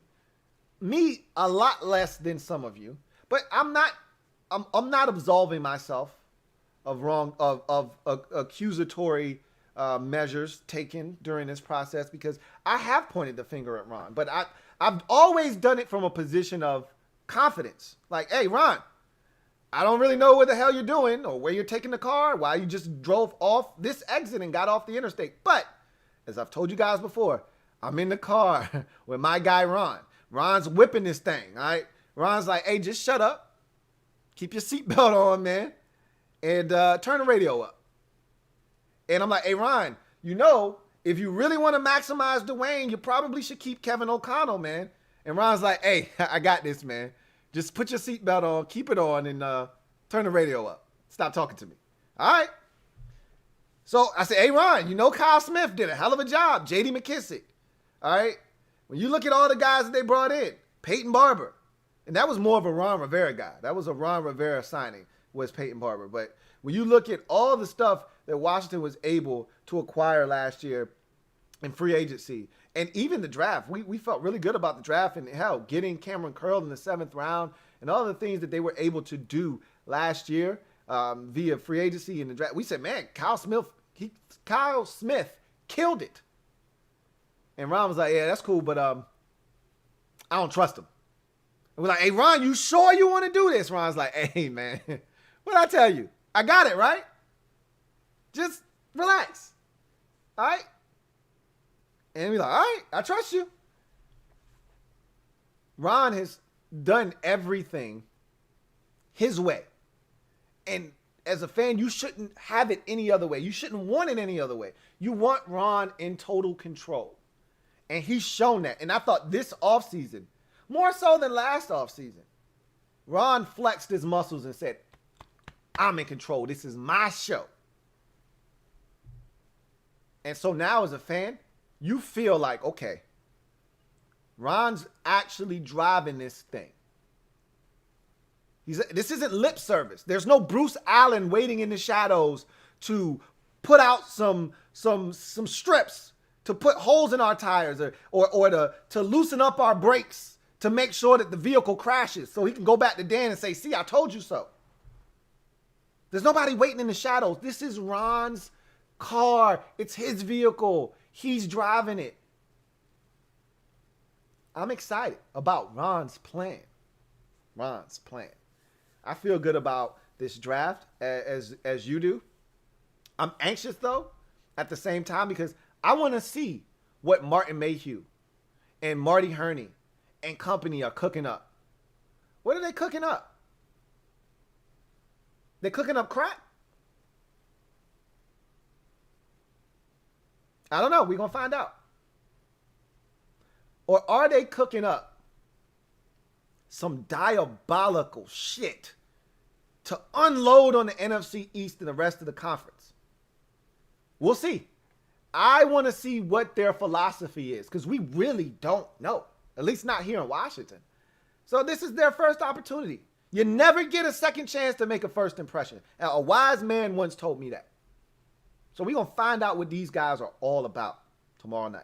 Whether they're trading, they're wheeling and dealing like Kevin Nealon, or if they standing pat and they making quality pick after quality pick. They see a guy they want, they package up some picks and go get him. I want to see how they maneuver in this draft. They movers and shakers, or are they just going to stand pat and take playmakers? We'll see. I'm excited, though. Thank you for the super chat, Red Wings 01. Got another super chat. This one is from Plato Rel. Thank you for the super chat, Plato Rel. Greatly appreciate you. Plato Rel writes, would you take the risk on Farley at 19 if Parsons and tackles are gone? I'm torn between yes and no. Interested in your opinion. I've gone back and forth with this in my head.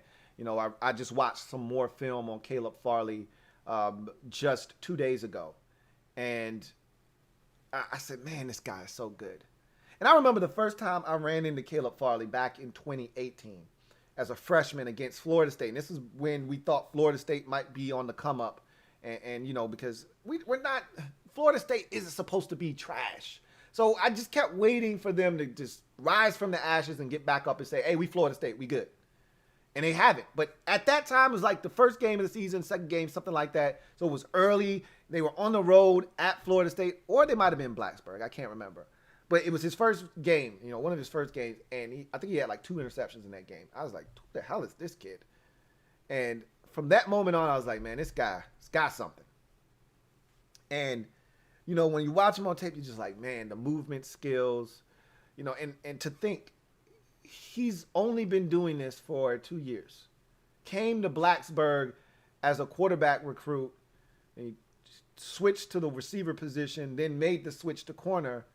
And so all of this is still relatively new for him. So when you put that into context with the frame of 6'2", 200 pounds, running a 4.3 40, and you say, man, got ball skills because he's used to be a receiver. He knows, you know, offenses because he was a quarterback, so he can see the game from a different lens. There's a lot of things you like about Caleb Farley, but I'm scarred. I got scar tissue, man. I got PTSD still from drafting guys with injury histories that aren't favorable, that have burned us. I still got PTSD from acquiring guys that have gotten injured that we haven't gotten the most out of. I still look, and I'm willing to give this organization and this new assemblance of talent that we have in the front office, I am willing to go pebbles and give them the benefit. I will give them the benefit. I'm willing to give them the benefit, but I'm scarred. I won't lie. If they tell me, hey, we did the due diligence, we did the homework, we checked in with the medical staff, we checked in with the doctor that performed the surgery on Farley, our guys looked at the test results, he should be just fine. And if they tell me, hey, we did the homework, we feel good about this kid long term, I'm going to say, all right, I trust you guys wholeheartedly. Let's do it. I wouldn't have a problem with it. I'm nervous. I've said this. I am nervous about Caleb Farley. But the talent is undeniable.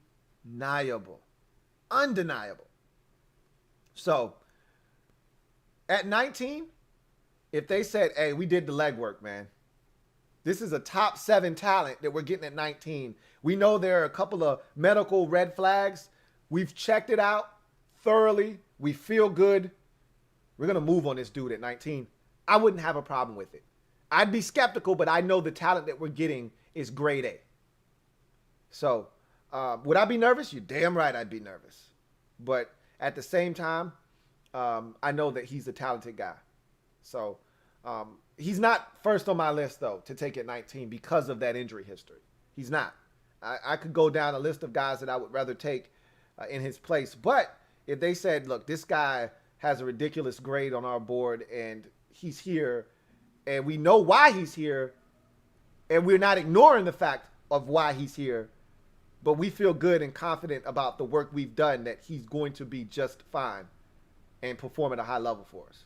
So, yeah, I'm interested. Definitely interested. Watching from afar, but I'd rather somebody else take the risk on Farley. And if 4 years from now we look up and this guy's an all-pro corner and we had a chance to take him, you just shrug your shoulders like MJ and say, you know, what do you want me to do? There was a legitimate concern. So we'll see what happens. Thank you for that super chat, Plato Rel. Got another super chat here from Shet A. Ra Ab. Thank you for the super chat, Shet A. Ra Ab, who writes, I'm done driving for the night. You have my undivided attention. I'm in the car, seatbelts on, crash or not, Ron's plan. Hashtag Richmond, Virginia. Appreciate you. Glad that you are safe for the night. And yeah, buckle those seatbelts up. And Ron's plan. Ron's plan, indeed. I'm telling you right now, this is the most confident I've felt. And I told you when we first got Ron to sign on the dotted line that this is the most confident I've felt about a coach coming in a long time. And you probably got to go all the way back to Shanahan. And even then, Mike was lying to us left and right, you know. You find out later he was covering for ownership and stuff like that, but still, Mike was lying to us left and right. I never felt safe with Mike, you know, but I knew Mike had the chops. I knew Mike was a 2-time Super Bowl winning coach, so I was okay. But I was like, man, I feel like Mike's lying to me again. He told me that Donovan McNabb's cardiovascular situation wasn't squared away, so he had to put in a guy that's a doughboy and Rex Grossman to run the 2-minute offense. What? Okay. I don't feel that way. I feel safe with Ron, okay? For the first time in a long time, I feel safe. I feel protected with my head coach. I don't feel like somebody's going to come into our house and violate us. So, it's definitely Ron's plan. Ron's plan, for sure.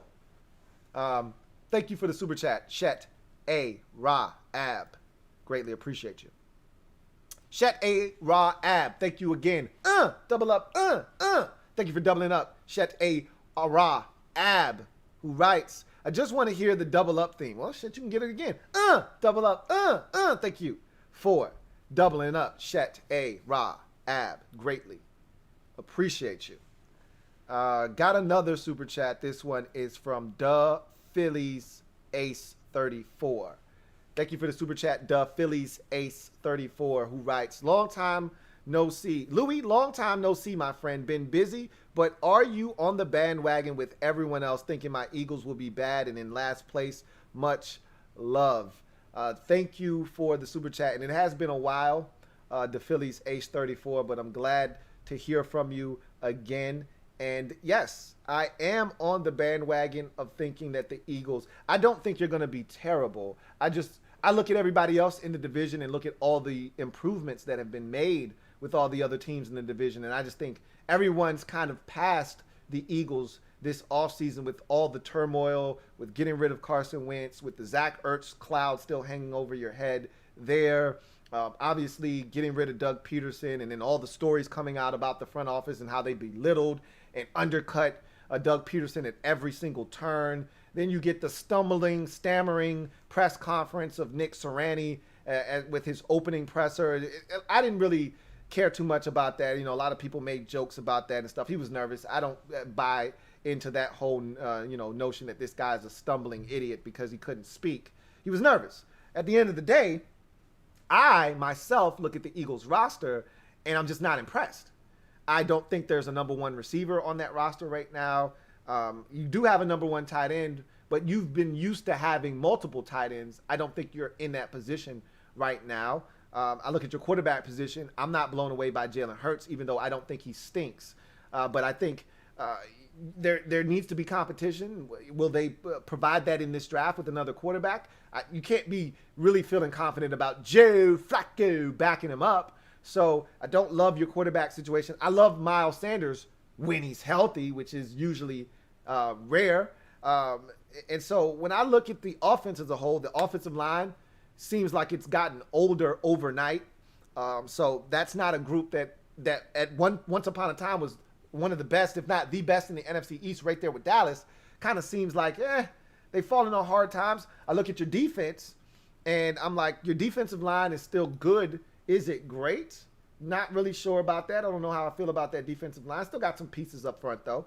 Your linebackers have never really been great, and I don't think you've done anything to improve that. And then your secondary, I look at and I say, it's okay, but it needs a massive upgrade. And so I expect them to take a corner in the first round at some point. I wouldn't be shocked if they doubled down and got them a safety while they're at it.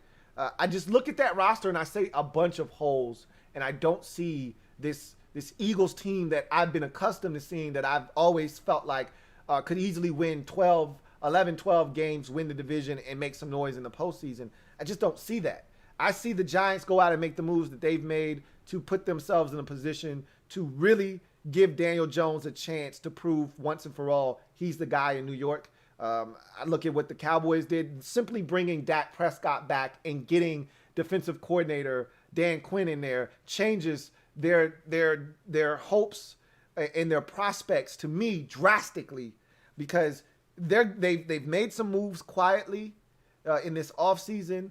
Keanu Neal, and they went out and got Damontae Casey as well to help that secondary. They're going to draft some more guys. The Cowboys have always drafted well. I've always given them credit for that. So they're going to draft well. And when it's all said and done, I think they're going to come out. They got the best quarterback in the division.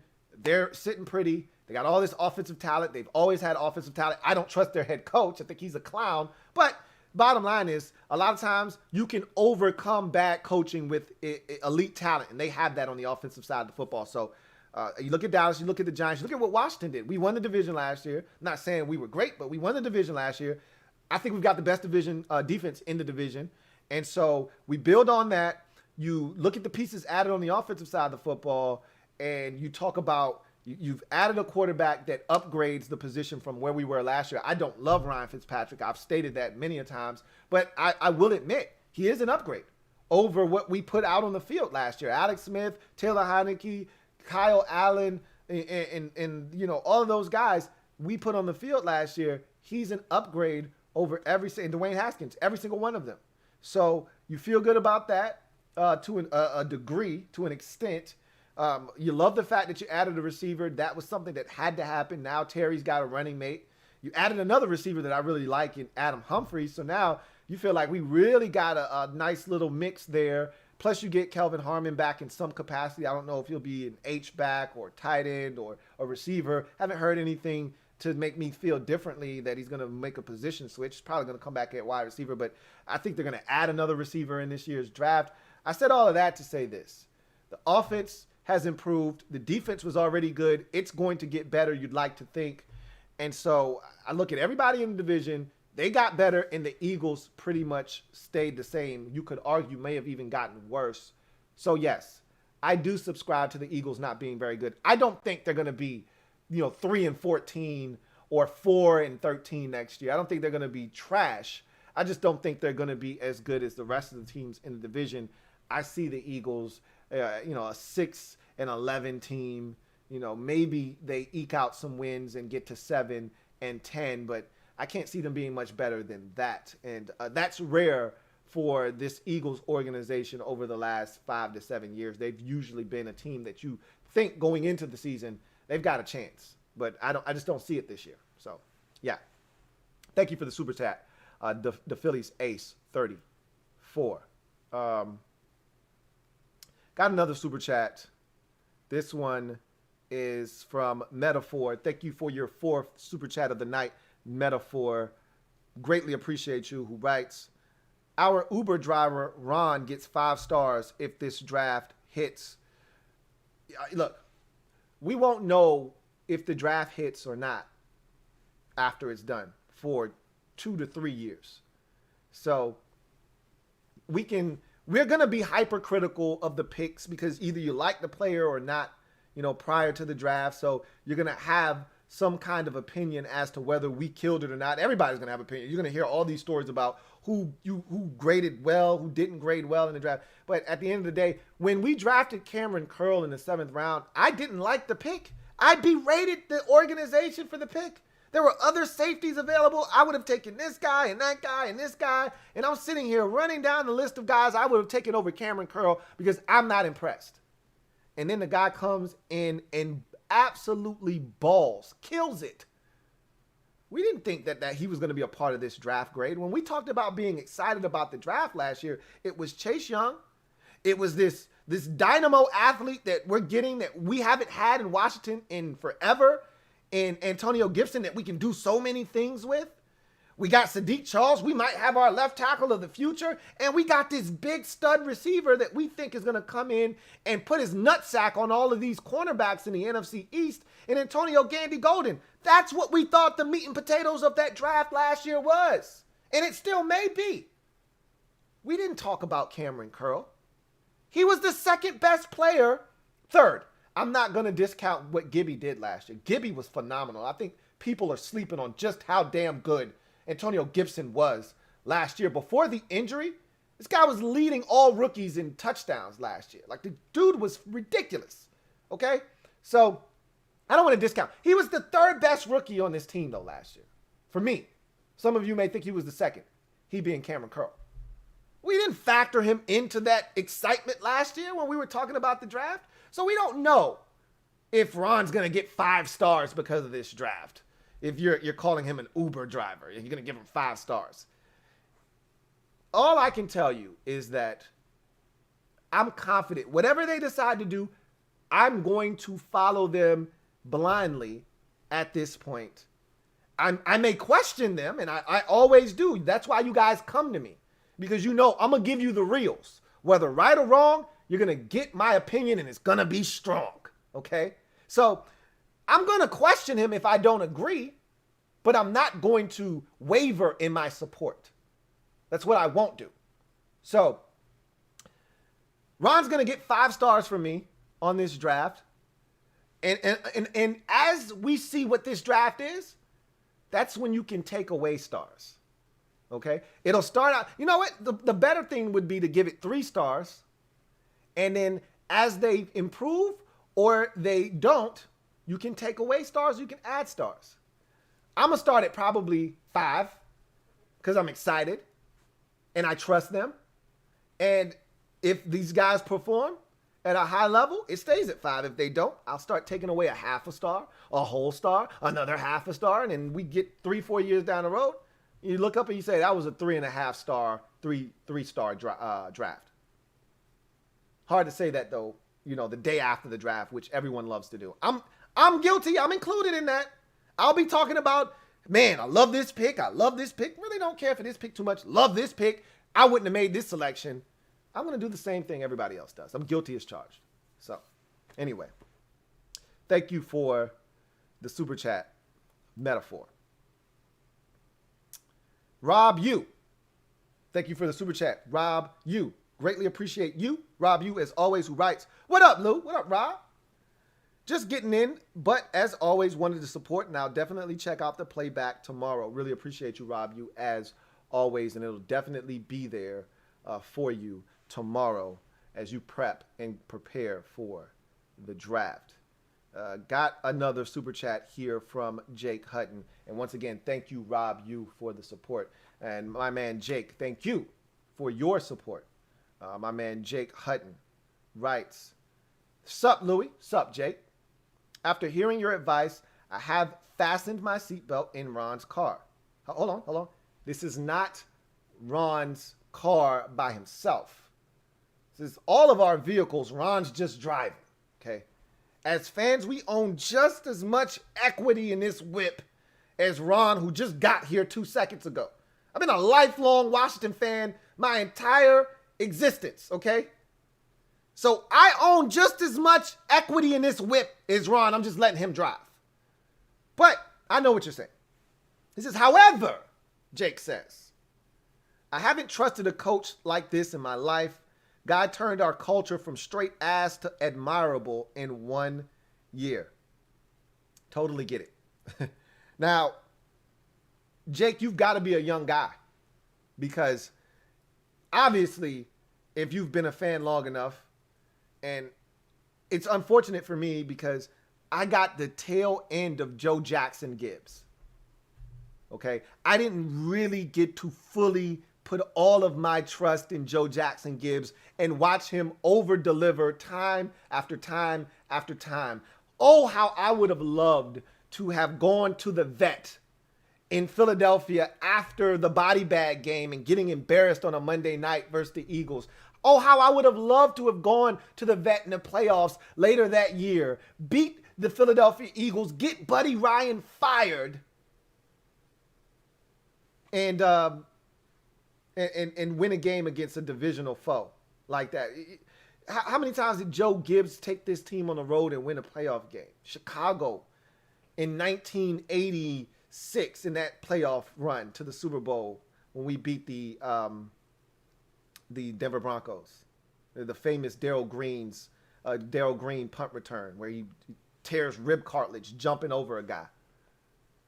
Like, I would love to be in a situation where we're capable of doing that. I can tell you, fans of a certain age, they will never trust a coach more than they trusted Joe Jackson Gibbs.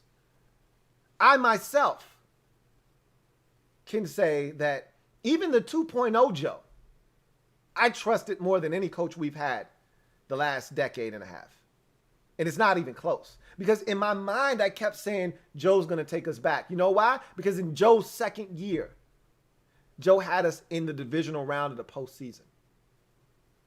That fast, Joe came back and we were in the playoffs and we won a game in the playoffs.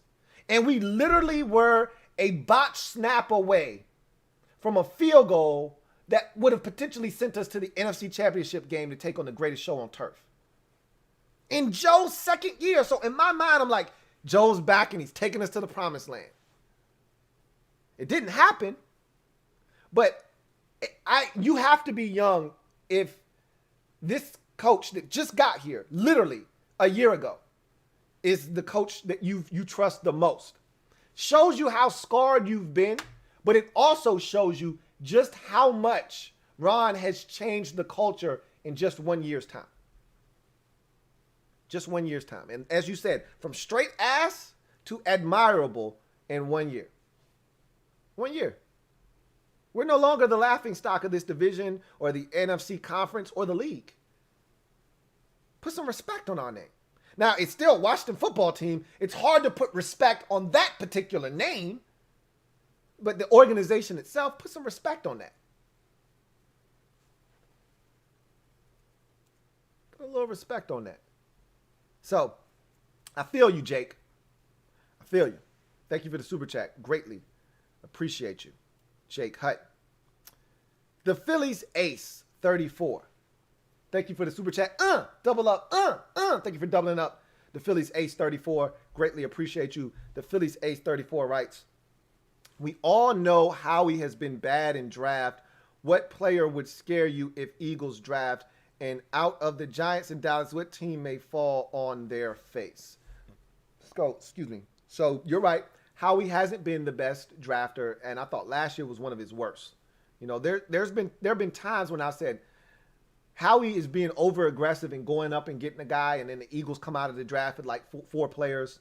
We've seen what was the edge rusher from Louisville that you took that 1 year that was super trash, Marcus Smith. Like, we've seen Howie F some stuff up before. So we know Howie's track record as a drafter. It's not great. That said, I think that there are several players that the Eagles can come away with. It's going to be hard for Howie to mess this pick up at 12. I actually thought he did a really good thing by moving back, picking up picks. Look, he's going to have to, it's not what you do by trading back. It's what you do with the picks that you acquire from trading back. Like, who do you draft? What do you do with that draft capital? If he just makes poor picks again, then it doesn't matter. It doesn't benefit you any. That said, you need a corner. all this offensive firepower. The Giants went out and got Kenny Golladay. They got John Ross. They already had Darius Slayton and Sterling Shepard already. So they got a hell of a foursome. If Ross is any good, without him, you still got a hell of a threesome with Golladay, Slayton, and Sterling Shepard. The Cowboys, same thing. Hell of a threesome in Dallas with CeeDee Lamb, Amari Cooper, and Michael Gallup. They might have the best trio in the division. And now Washington has upgraded their receiver position as well with the addition of Curtis Samuel. Never, ever trust a man with two first names. Obviously, Terry McLaurin has established himself as a legitimate number one in this league. And Adam Humphries comes in and gives us a legitimate slot option as well. Not to mention, I think they're going to add another receiver. So before it's all said and done, Washington has upgraded their receiver position. You can't expect Darius Slade by himself to stop all of these offenses. So I think it is imperative that you get a corner. And I think you're going to come away with one of two guys, either J.C. Horn or PS2. So I think that's a good move for the Eagles either way. Honestly, I don't have a player that would scare me. I wouldn't want the Eagles because I feel like your receiver position is trash. I would hate for you guys to get your hands on a Jalen Waddle or someone like that. You're not going to, though, because he'll probably be gone by then. And you have other pressing needs to address other than wide receiver at 12. So I would hate for you to get somebody like that, though. You know, and you could get a Kadarius Toney or somebody else by packaging up picks, trading back up into the first round, or a Rondale Moore in the second round, and he may come in and tear it up for all we know. But I don't want to see you get any kind of speed or dynamic athlete at receiver because you drafted a bunch of speed guys last year, but none of them scare me at all. What team could fall flat on their face? Obviously, it could be Dallas. Everybody's expecting them to win because Dak Prescott is back. Everybody expects the defense to get better because it can't be any worse than it was last year. I'd love to see them fall on their face. I think the expectations in New York are tempered because there's still this narrative that, hey, we still need to find out about, Daniel Jones. So I think even though they did a lot in New York offensively to really give him help, Kyle Rudolph and Kenny Golladay and John Ross. And I love the addition of a Devontae Booker in the backfield to give you a credible backup behind Saquon Barkley. You could add him like another draft pick because he really didn't play last year, so he's coming back. It's a lot of talent in New York now. No excuses, really, if the offensive line is intact. But Dallas is the team that I think could fall on their face, but I don't see it happening. Oh, Washington, too. Don't forget us, because we got Ryan Fitzpatrick at quarterback. Anything could happen with him. But I think Dallas would be the one, because everybody's assuming Dallas is going to win the division. So, thank you for that super chat. The Phillies Ace 34. DCJ, thank you for the super chat. Greatly appreciate you, DCJ. My man DCJ writes, yo, Lou, I'm mad late. You good, bro? You are absolutely fine. He says, but I'm going to be straight 1,000. Washington football team, my opinion, going to make a move on Penn State kid. You're talking about Michael Parsons. He says, trade is coming. Ron wants his version of Luke at linebacker, middle linebacker. You could be right. I've all along said that he doesn't fit the culture. I could be wrong on him. He may not be as bad as people have tried to perceive him to be or make him out to be. He may just be, sometimes youthful exuberance goes too far. You think some shit is funny, it's really not. I've been in these locker rooms before when you're growing up and you do dumb shit because you think it's funny, and it's really not funny. And you get you grow and you mature and you look back and you say that was some stupid ass shit we did. We were really ignorant as hell. So everyone matures at a different rate. And when he first got to Penn State and he was participating in some of these hazing incidents, he probably remember, he's fresh out of high school, first year on campus at Penn State, maybe second year on campus at Penn State. and he's doing dumb shit. Still a young guy. So the mentality, he might have still been not, here, hadn't grown, hadn't matured at the same rate as his physical appearance, but he may be actually a good kid. So we don't know. Bottom line is, he's exactly what Ron is looking for. He's exactly what we need. I don't know if they're willing to pull the trigger. That's the thing. Because I remember when we first started this process, there was no way in hell, no way, Micah Parsons was getting out of the first 10 picks. Definitely a top 10 pick. Now, I don't know how he gets selected in the top 10 picks. He's probably more likely than not, unless Denver stays at 9. And I think of all the teams in the top 10 that are likely to trade, I would put Detroit number 1 on the list. They're getting out of 7. I don't anticipate Detroit making a pick at 7. But right behind them, not too far either, is Denver at 9. I think they're getting the hell out of 9. If they stay there, I think the pick is Micah Parsons. If they move out, I don't think he gets selected in the top 10. So all of a sudden, he's not that far away. We know Dallas isn't taking a linebacker. At 11, the Giants, they could, but they're not taking a linebacker. More likely than not, they want to go offensive line. They want to go edge rusher. They're going to go something other than linebacker. Maybe they say, look, this guy's too good to pass up. He's the best player on the board. We're going to take him. I don't see them doing that. They don't have a glaring need at linebacker. We know the Eagles aren't taking linebacker because they don't look at the linebacker position as an important position. They look at linebacker as a dime a dozen. We'll get a guy. Don't worry. We'll put Nigel Bradham in. Okay? We'll find a guy to plug in there. We'll be fine. We'll get Kamu Grugier Hill and stick him in. They don't give a shit about the linebacker position. They don't value it in their defense. Now that Jim Schwartz is gone, maybe they will value it a little bit more. But they haven't in the past. So I don't see the Eagles investing in a linebacker at 12.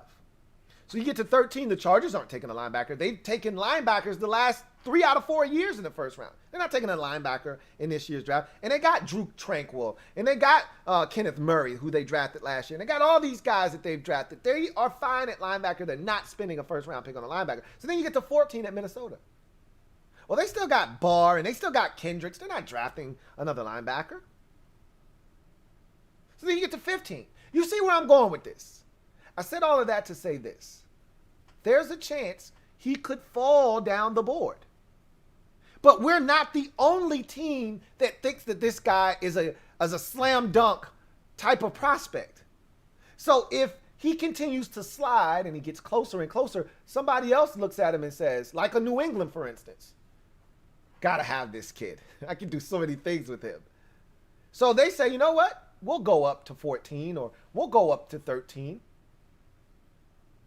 We'll go up to 12 if the Eagles are willing to move back. There's a chance he could get close. He's not getting to 19, but there's a chance he could get close enough to where it entices Washington to say, you know what? He's in the wheelhouse. And it's amazing because when this process first started, there was no way in hell he was going to slip past 7 at Detroit or 8 at Carolina. Well, that narrative has changed. And there's a chance he could get all the way to 15 or 16. I highly doubt he gets past, let's say that New England comes up from,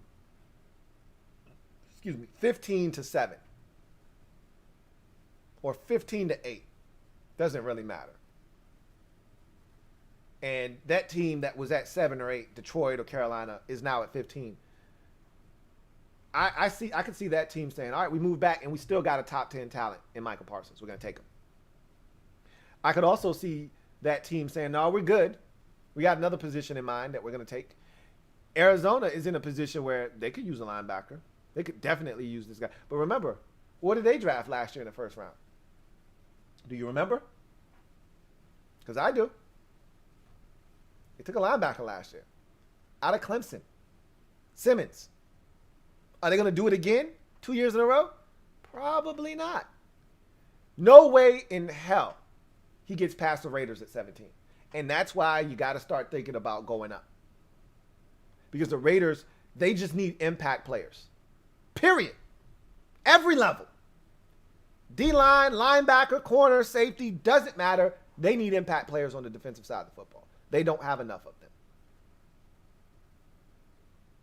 So, I just gave you a scenario in which this guy could fall down the draft board. A month ago, this time, wouldn't have even been feasible to imagine a scenario where he's not a top 10 pick. But 49ers trade into the top 10. You look up, all these teams have positioned themselves to do this and to do that. Dolphins move out of the top 10, back into the top 10. Now all of a sudden we look up and we say, where's this guy going to get taken? To me, wherever the Denver Broncos are, that's where he goes. If they're at 9 and they can't get out, that's where he comes off the board. If they trade back to 13 or they trade back to 14 or if they trade back to 15, that's where he goes. You got to get in front of Denver because they're taking Micah Parsons. So, we'll see. But does Ron really want his Luke Kuechly? Does he really want Micah Parsons? We'll find out. We'll find out. Thank you for the super chat, DCJ. Greatly appreciate you. Got another super chat. This one is from DCJ. Again, double up. Thank you for your super chat and doubling up, DCJ. DCJ writes, no knock on your mock. I like that kid too, but Ron wants his guy at middle linebacker. I think Ron will take the risk personally for this kid. I say get him. D is set. You get him, you take a huge step in fortifying the defense. I still think you need a game changer at free safety. If you really want this defense to be elite, you get an eraser at safety, a guy that can make plays on a football, has range, and then I think you're set on defense. And I think you've got a chance to be one of the best in the league. You still don't have that guy back there, and you can still have some defensive breakdowns. But you get Micah Parsons, and the defense goes from a 7 to an 8.5, 9. Just like that. For sure. Vincent Coe, thank you for the super chat. Greatly appreciate you. My man Vincent Coe writes, hey, Luke, can you give me some mid-round edge or cornerbacks or a wide receiver 3 that fits my Seahawks? So I'll give you a receiver off the top of my head. I drafted for Washington in their mock draft Amir Smith-Marset in the 4th round. And I think he may be around in the 4th round. This is a deep wide receiver draft class. There are going to be a ton of receivers available. Another guy that'll be around in that same area, 4th, 5th round, Jalen Darden out of North Texas. Really explosive, dynamic wide receiver. You lost David Moore to the Carolina Panthers. So you're looking for a guy like that to come in. And those guys that I just mentioned, both Smith-Marset, Jalen Darden, there are several other guys that can fit that mold if you're looking for a smaller, shiftier guy that can produce some speed for you. There are going to be some bigger guys available later on in the draft as well to look out for. The Texas Tech receiver, he's a big kid that can run long, rangy. So there are going to be a ton of receivers available in this draft because it's a deep wide receiver draft class. You transition to cornerback. There are going to be some corners. I'll give you a guy. Now, see, this is the thing. I don't really know what you're looking to do in Seattle anymore defensively in the secondary, because once upon a time there was a guy and there was a prototype that you were looking for at the cornerback position because you're going to play cover 3, and you just were looking for long athletes that could play at the cornerback position. Now, you lose a corner in free agency, and Shaq Barrett, Shaquille Griffin and Shaq Griffin, and he goes to Jacksonville. So now you got but he played man to man, really. He was a man to man corner, and you play a lot more man than you ever have in Seattle now than you used to. And so, the first thing I thought of when I saw Israel Mukwamu was Seattle. 6'4", long arms, ball skills, crazy length. I thought Seattle, but that's not really who you are anymore. So I don't know if he's a great fit for you or not. A guy that I think makes a ton of sense for you, reminds me a lot of Shaq Griffin, is Eric Stokes of Georgia. And I don't think he's going to go in the first or second round. I think he's going to be a third round pick more likely than not. And so that's a guy that will be available in the third round. I don't know when your first pick is in this draft. I heard something crazy like you only got 3 or 4 picks in this draft, which is just crazy for a Seattle Seahawks draft. I imagine that they're going to trade back 6 times and end up with 15 selections when it's all said and done. But nonetheless, a guy like Eric Stokes, it will be interesting in the mid rounds out of Georgia. Kelvin Joseph out of Kentucky is another guy that is very intriguing, that should be around third, fourth roundish, depending on who you talk to. He could easily be off the board in the second round. This draft is all about flavor. What's your flavor of corner? Because there are so many. There's another guy in Benjamin St-Juste. I'm not a big Benjamin St-Juste guy. Doesn't have a career interception to his name. He's very slow in his transitions, but this guy is 6'3", 200 pounds, ran a 4.5 140. He's got a 79-inch or 78 or 9-inch wingspan. So he gives you the length you're looking for. He's a guy that could be intriguing in the mid rounds. Again, there are going to be a bunch of corners in this draft. Michigan's got a corner, Aubrey Thomas, coming out, that is a guy that can do some things. 6 feet corner, right around 200 pounds or so, can run, can mirror. So again, it's going to be a ton of guys available in that third, fourth round range. And again, much like receiver, luckily enough for you, every position that you mentioned has depth. Even edge rusher has depth in this draft. I was talking to my man John, and John asked me last night about Peyton Turner. And it just so happens I was going to watch Peyton Turner film today. So I told him, I said, I'm going to check him out, and I'll give you a synopsis. I uploaded a 2-minute clip pretty much breaking down Peyton Turner. But this is an edge rusher out of Houston that I think could be gone in the second round. He may not last to the third round, but if he makes it to the third round, he will not make it out of the third round. He's a long, rangy edge rusher. He's 6'5". He's got a wingspan of 83 inches. Okay, his arms are like 35 inches. He's ridiculous, all right? And he's just figuring it out as an edge rusher. So he's a guy that is, I think, really intriguing. I think he's going to be gone by the third round, though. But I've talked about a guy that I think could fit in Seattle. When I did the edge rushers, a guy by the name of he played for let me get my draft notebook out, and I'll tell you his name right now instead of trying to sit here and guess. He's got a common ass name like Jason Smith or something like that, but I can't think of his name. So how about I go and look him up? So this edge rusher, Jordan Smith, out of UAB, 6'6", 255-pound edge rusher, is a guy that I think is going to be intriguing and has a really, really good skill set. That's the kind of guy that I think would fit well in Seattle. So that's another name to look out for as well. So those are just a few names, not to overwhelm you with prospects, but there'll be some mid-round guys available in this draft for sure at the 3 positions that you are looking to fill. Kevin the PRF, thank you for the super chat. Greatly appreciate you. Kevin the PRF writes, LT, you got me hoping that the Washington football team doesn't trade up for a quarterback.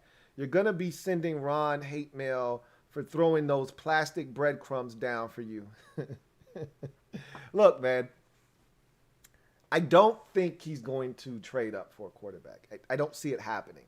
But if they do, that means they love that quarterback, and they feel like he's got the potential to be the quarterback of the future. I wouldn't be, as long as that guy isn't Mac Jones, any of the other 4 quarterbacks, I don't have a problem with. I don't love Justin Fields, but I acknowledge that the guy is super talented, and in the right scheme, in the right system, in the right fit, with the right talent around him, he could be a game changer. So I don't have a problem. The only guy that I don't want this team to select is Mac Jones. And if they took him at 19, I'd be disappointed because I don't think he's a first-round quarterback. But if they took him, okay, what are you going to do? Again, I may be initially pissed off and frustrated, much like I was when we acquired Ryan Fitzpatrick. But what are you going to do?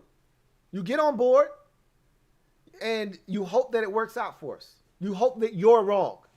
So if they go up for a guy, it won't be Mac Jones. I'm not worried about that. If they go up for someone, it'll be Trey Lance. It'll be Justin Fields. Lance is going to be selected 3rd overall by the 49ers. I've been adamant about that since the trade took place. The minute the trade happened, I came on live and said, this trade is for Trey Lance. That's what I said. In the moment, everybody said, you're crazy. It's for Justin Fields. And then we heard, oh my God, it's for Mac Jones. And I'm like, you got to be kidding me. They didn't come all the way up here to take Mac Jones. It's for Trey Lance. So if Lance is the guy they want, I don't think he'll be available. So we'll see what happens. But I don't want any smoke, man. I don't want any of the smoke, Kevin, the PRF. DCJ, thank you for the super chat. Greatly appreciate you. Thank you for tripling up. Really do appreciate you. Who writes, also hearing Roberts and Fuller both in slot and free safety ability-wise. Agree? I know Fuller can flex. My only addition on O would be speed at wide receiver and another solid running back. So Roberts, they got him to lessen the need at nickel because they weren't satisfied with the production they got out of it with Jimmy Moreland last year, nor should they have been. I thought Jimmy was spotty at best last year because Jimmy's, let's keep it a buck. Jimmy's not a nickel. Jimmy's a boundary corner. That's all he's ever known. We tried to fit that round peg into a square hole. It's not working. Jimmy's a boundary corner, and maybe this addition of Roberts allows them to push Jimmy back outside where he belongs. And Jimmy can still give you that positional flex of kicking inside if need be, but I think Jimmy's more of a boundary corner. Roberts, he's a 1-year stopgap at the nickel. They signed him to a 1-year deal. He's 30 years old. I don't anticipate him being in Washington for very long. He's a Band-Aid solution. I would love them to address nickel in this year's draft and have that secondary be able to grow together for the next 3 to 4 years. You got William Jackson III on a 3-year contract. I'd love to have this secondary grow over the next 3 years together. So we'll see what happens. And I agree with you. I think they want to add speed at receiver. I think they're not done in that department. I think they want to add more speed. I think they will add speed at receiver in this draft. And another running back, I think, is on the list of items to throw in the cart. But I think if there is an item that they'll decide, we don't really need to grab that this time, we'll get it later, it's running back. I could see them saying, hey, we'll invite 2 undrafted priority free agents to camp as running backs. And they may like one of them. But, you know, that signing of Lamar Miller after the season was one where I said, really didn't think they were going to do that. And they did. So, again, that lessened the likelihood that they get a running back early. I think it doesn't take away the fact that running back is still something they may entertain. But I think that move in itself kind of lessened the likelihood that running back is something they'll address in the first 4 rounds of this draft. Thank you for the super chat, DCJ. Got another super chat. This one is from Taint Tostada. Thank you for the super chat, Taint Tostada, greatly appreciate you. Taint Tostada writes, what up? From Richmond, Virginia. What up, Taint Tostada? Really appreciate you. Thank you for the support and the super chat. Got another one here from Chris Abernathy. Thank you for the super chat, Chris Abernathy. Greatly appreciate you. My man Chris writes, what's good, Big Lou? What's good with you, Chris Abernathy?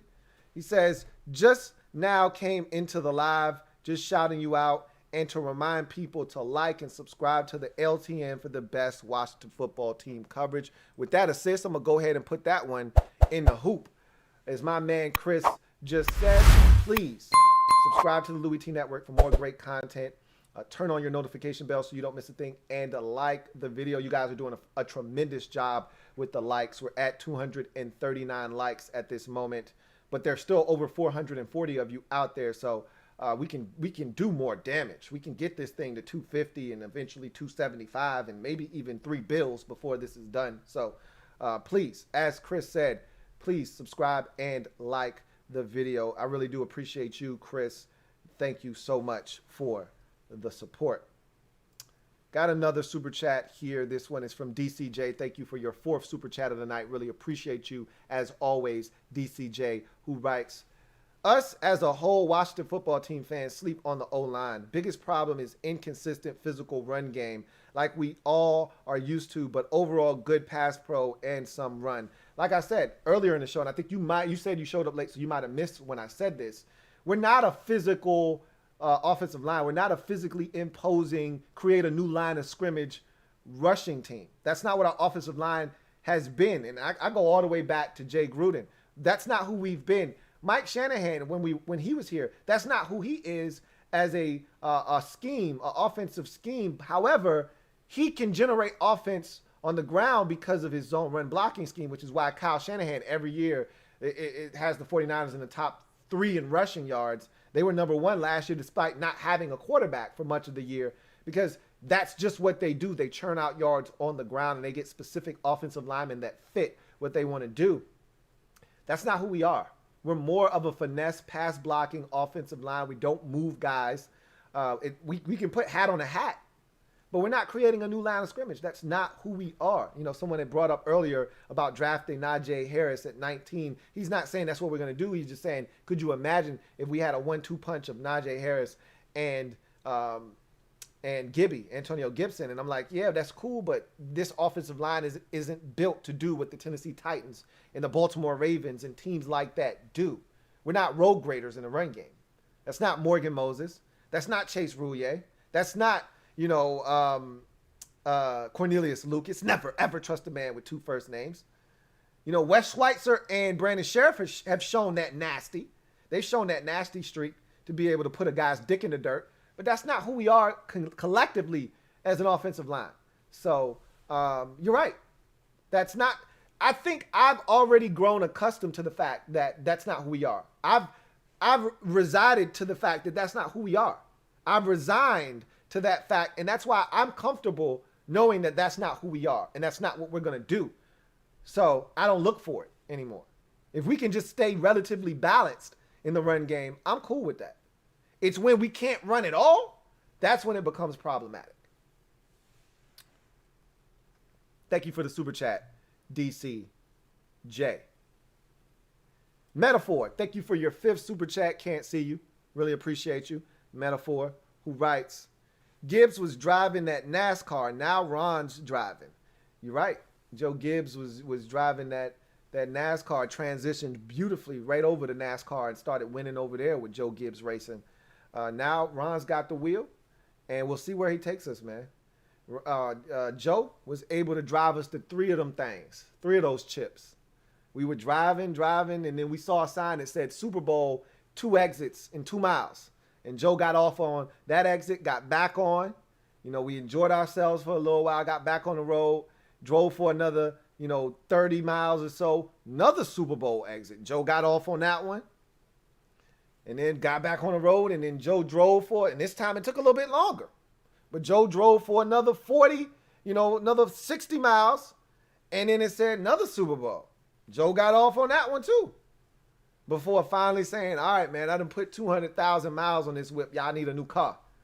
And we've been buying lemons and clunkers ever since, pretty much. So hopefully we actually stop trying to buy these used cars and actually go to the lot and get us either a pre-owned certified vehicle that's not going to burn out and die on us in the middle of the road, and leave us stranded somewhere, or we actually buy a brand new whip off the floor, the showroom floor, and ride out with Ron. We'll see what happens. Thank you for that super chat metaphor. Got another super chat here with Jake Hutton. Double up. Thank you for doubling up, Jake Hutton. Greatly appreciate you. My man, Jake Hutton, writes, yeah, I was about 10 when Gibbs 2.0 was happening. LOL. Figured as much. He says, Joe's the second best of all time behind Bill, though, in my humble, biased opinion. Nobody trumps Bill Belichick because all he does is win, no matter what. If he can find a way to win without Tom Brady, I won't say it will cement his legacy because that's already done. However, if he can find a way to win a Lombardi without, or even get there, even if he don't win one, but he just gets there, it'll be an amazing feat by Bill Belichick and just put icing on the top of the cake that is already best coach in NFL history. So, there are so many different arguments as to who is on the Mount Rushmore of NFL head coaches all time. I think Gibbs is definitely in that conversation for sure. Don't know if he's actually on the Mount Rushmore or not, but you find me another head coach in NFL history who's won 3 Super Bowls with 3 different quarterbacks. I'll wait. Because I don't think there is another guy. If you've won multiple Super Bowls, you probably had a Hall of Fame quarterback taking you to multiple Super Bowls, more likely than not. So Joe is different than a lot of these coaches, but Joe's the guy. He's the man. Anyway, thank you for the super chat, Jake Hutton. I figured you were a younger guy because you have so much confidence in Ron, and you said this is the most confidence you've had in anybody, and I'm like, yo, I was all in on Joe 2.0. I thought Joe was going to take us to the promised land. I'm not lying, man. I am not lying. Anyway, I digress. Mr. Laughing My Head Off. Thank you for the super chat. Greatly appreciate you. Mr. Laughing My Head Off writes, Najee Harris, I'm all about getting linebacker with 19th pick, but I wouldn't be mad about this pick. I mean, I wouldn't be pissed off, but I'd be like, Najee Harris, really? With all the things we could do at 19, you go running back? Again, if we were that type of team, I'd be all for it. If we had a Tennessee Titans type of mentality where we're grinding teams into oblivion and we got the chance to have a 2,000-yard rusher like the Titans did last year, or we're averaging 5.5 yards a carry like the Ravens did last year, or we're leading the league in rushing yards total like the 49ers did last year, then yeah, sign me up. But if that's not the case, and I don't know if the 49ers led the league in rushing. With Derrick Henry rushing for 2,000 yards, the Titans might have led the league in rushing. Whatever the case may be. If you're one of those type teams, then yeah, get a Najee Harris. If you're the Steelers who couldn't run the ball worth the damn last year, and you're like, look, we can't have that shit happen again. Yeah, get Najee Harris. But when you're Washington and you're an offense that runs the football basically to stay balanced, but not necessarily to set up the pass. Your pass usually sets up your run, not the other way around. A Najee Harris is a guy. To me, is a luxury that we just don't have. It's almost like a wasted pick, so to speak. Even though you can do a lot of things with Najee Harris because he can catch it out of the damn backfield too. He does so many things, does Najee Harris. But like I said, the running back position is way down the list of needs for this football team. Thank you for the super chat, Mr. Laughing My Head Off. Gearcell 1. Thank you for the super chat, Gearcell 1. Greatly appreciate you. My man Gearcell 1 writes, Louie T, appreciate all you do for us Washington football team lifers. Hoping for a strong start tomorrow. Saw Parsons wearing lollipop red skinny jeans. with a purple polka dot turtleneck. Yikes. That's tragic. All I needed from you at the end of that was tragic. That would have set it off. Was a tragic at the end. Oh, man. Lollipop red skinny jeans. Ouch. Thank you for that super chat and the humor, as always. Gearcell 1. Got another super chat. This one is from... Let's see where we left off. Here. And it is my man DCJ with its 5th super chat of the night. Can't see you. Really appreciate you. As always, DCJ, who writes, I'm going to be clear, too. All Washington football fans, I strongly doubt Washington football team goes and gets Lance. Maybe Fields, but if they go up, I doubt they go quarterback. Ron and GM want to win now with their picks. They want guys that come in and contribute right now to help them win. And I do think that is part of the mindset of them not using a bunch of draft capital to go up and get the quarterback unless he falls into their strike zone. And I think they do have a set of picks where they start to get really intrigued by getting a guy. I think it starts at 9 with Denver. I don't think they're willing to go up to 7 at Detroit or 4 at Atlanta. I think that's too far. It's too much to give up. But I think right around 9 at Denver is when they start to get a bit antsy, like, hey, this guy's starting to, hit our strike zone. We may be able to go after, a quarterback, or we may be able to go after a Michael Parsons or a cornerback here at that pick. So that is definitely something to consider there. I don't think it, like I said, Trey Lance to me is going to be gone at number 3. Been adamant about that. If I'm wrong, I'll be the first to tell you guys I'm wrong tomorrow during the draft party. But in my mind, Trey Lance is gone at 3. I've said it from the rip. I'm dying on that hill until otherwise notified. Somebody's going to have to come tap me on the shoulder and say, hey, man, they took Justin Fields. Oh, okay. All right. Guess I was wrong on that one. But until then, it's Trey Lance all day, every day at number 3 for the 49ers. I've said from the jump when I broke him down before that trade took place, a month before that trade took place, when I broke down the quarterback position, I said Trey Lance is the quintessential zone run blocking scheme, play action, fake heavy quarterback. He fits any Shanahan scheme. He fits any scheme that is ZBS based. So Kevin Stefanski in Cleveland, Gary Kubiak, wherever he is, I think he's still in Minnesota. Anybody that features a ZBS, and there's nobody that runs it better than the Shanahans, and I think that's why they're going to take him. Anyway, I digress. Barrett Downing, thank you for the super chat, Barrett Downing. Greatly appreciate you. As always, BD, my guy, writes, so good to see the Washington football team actually making moves during free agency instead of sitting on their hands. Great job as always, Lou. Thank you, BD, as always. And yes, it was great to see. We were nervous.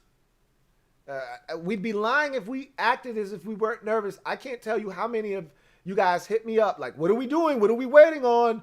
All these guys are coming off the board. Corey Davis is gone, and all these guys are gone at different positions. All the tight ends were gone, and the Patriots were out here signing every free agent they could get their hands on, and all the cornerbacks were starting to dry up, and we lost out on bringing back Ronald Darby, and we're just sitting there the first couple of days.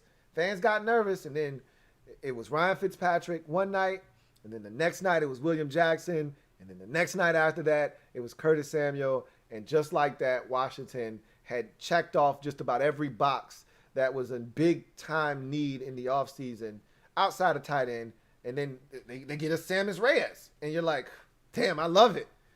So they've done a tremendous job of just kind of letting the offseason come to them. It didn't feel forced. I never once felt like, man, they reaching. I wonder if I'm going to be able to say that in the draft as well.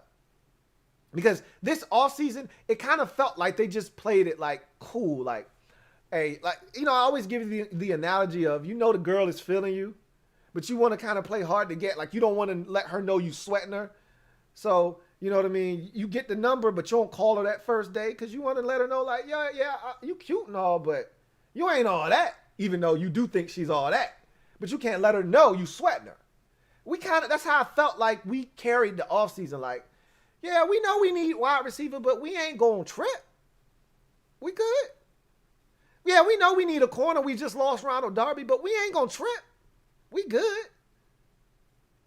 Yeah, we know we need quarterback. We ain't going to sit on our hands. We going to go get Ryan Fitzpatrick. I felt like, we ain't going to, if the Patriots want to pay all this money to these tight ends, let them have them. We ain't going to trip. We'll go out here and sign Sammis Reyes. He's hungry. Man's starving for an opportunity in the league. Let's go get him. Like, we let the offseason come to us. Let's see if we do the same thing in the draft. Thank you for the super chat, Barrett Downing. Really appreciate you. Got another super chat here from Kevin, the PRF. Double up. Thank you for doubling up. Kevin, the PRF, my man Kev writes, we're all kids on Christmas Eve who don't want to go to bed. Might as well make this your draft stream and become Jack Bauer of YouTube. Yeah, I can see how you guys are like, look, man, we might as well just ride this thing on out. I don't want to go to bed. I just want to open my gifts. Well, it's still a long-ass time before those gifts get open, man. Unlike Christmas morning, where those gifts could get opened at 6 in the morning, 5 in the morning, crack of dawn. We got to wait all the way until 8 o'clock. It's a long-ass time. Get you some rest. Come back refreshed, rejuvenated, and replenished, ready to go. Right? Jack Bauer of YouTube. Oh, man. Thank you for that super chat, Kev. Mr. Laughing My Head Off. Thank you for the super chat. Double up. Mr. Laughing My Head Off, thank you for doubling up. Really do appreciate you. Mr. Laughing My Head Off writes, since someone got into my dream on Najee Harris, happy draft day. Can't wait till your show tomorrow night. And you're right. It is a dream, but it's not a nightmare. You're right. It is a dream. It's not a nightmare. It's not something that we all want that we're not going to get. So it's not a nightmare. It's not, and if it did happen, it wouldn't be a nightmare either. You know what I mean? Because he's so versatile. If he were just a first and second down back and couldn't give you anything else in the pass game, then you say, man, that's so not worth it. But even if that were the pick at 19, and it's not going to be, but even if it were the pick at 19, he's so versatile that you could put him on the field at the same time with a Antonio Gibson in a 5 wide receiver set with an empty set and feel good about him running a route and actually getting the football. I remember when there were times we would split out Peyton Barber when Gibson got injured and Peyton Barber was in the backfield because Gibson wasn't, and they emptied the set and they tried to throw Peyton Barber the ball. Bounced right off his damn chest plate. Like, this isn't what he does, you know? You wouldn't feel that way with Najee Harris. He's like another receiver out there. So he does offer versatility, but again, I don't anticipate him being in a Washington uniform after tomorrow night. And so we'll see where he ends up landing, but I don't think it's going to be here. And as you mentioned, Bart Scott can't wait for tomorrow night and this draft party to get underway and kind of go through the process of seeing how everything unfolds. I love when Washington is in this spot. I hate, like last year wasn't as fun for me because we knew it was literally the second pick. You knew what we were going to do with it. And it was just like that. It was over. There was really no buildup, no anticipation. I love being at 19 because you're in the middle of the first round. There's a buildup. There's a process you go through. Watching all of these picks and these players come off the board. And if there's a trade and it flashes on the screen, who is it? Is it Washington? And your heart starts beating faster than it was just a few seconds ago, only to find out that it's the Patriots. And you're going like, oh, man, that was almost us. That was crazy. Like being on the edge of your seat waiting for your selection. And then as you get closer to that pick, now you're at 16. You know, with the Arizona Cardinals. Now you're at 17 with the Vegas Raiders. Now you're at 18 with the Dolphins. And you're like, man, your heart starts beating even faster because, you know, you're on the clock now. And all of a sudden, the the excitement and the anticipation and the anxiousness, it gets so thick you can cut it with a knife, and the tension is building, and then you get to that crescendo. The pick is in. Here comes Roger Goodell, and you find out who your team just selected. And that's why you get the emotion you get out of me on draft night. It's because of everything I just described. Is that it all builds, and it gets to this feverish pitch. And then if it's something that you're excited about, you're excited.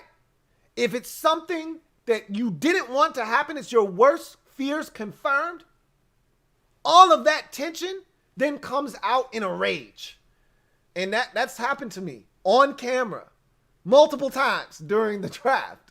So it's not going to happen this year, because there isn't a guy that I look at and I say, I swear I don't want us to take this guy this year. There just isn't, except for Elijah Vera Tucker. And again, I feel 1,000% confident that after getting Eric Flowers, they've essentially taken that temptation, if you will, off the board for them to now focus on just linebacker, or focus just on offensive tackle, or focus on getting a corner, or focus on wide receiver at 19.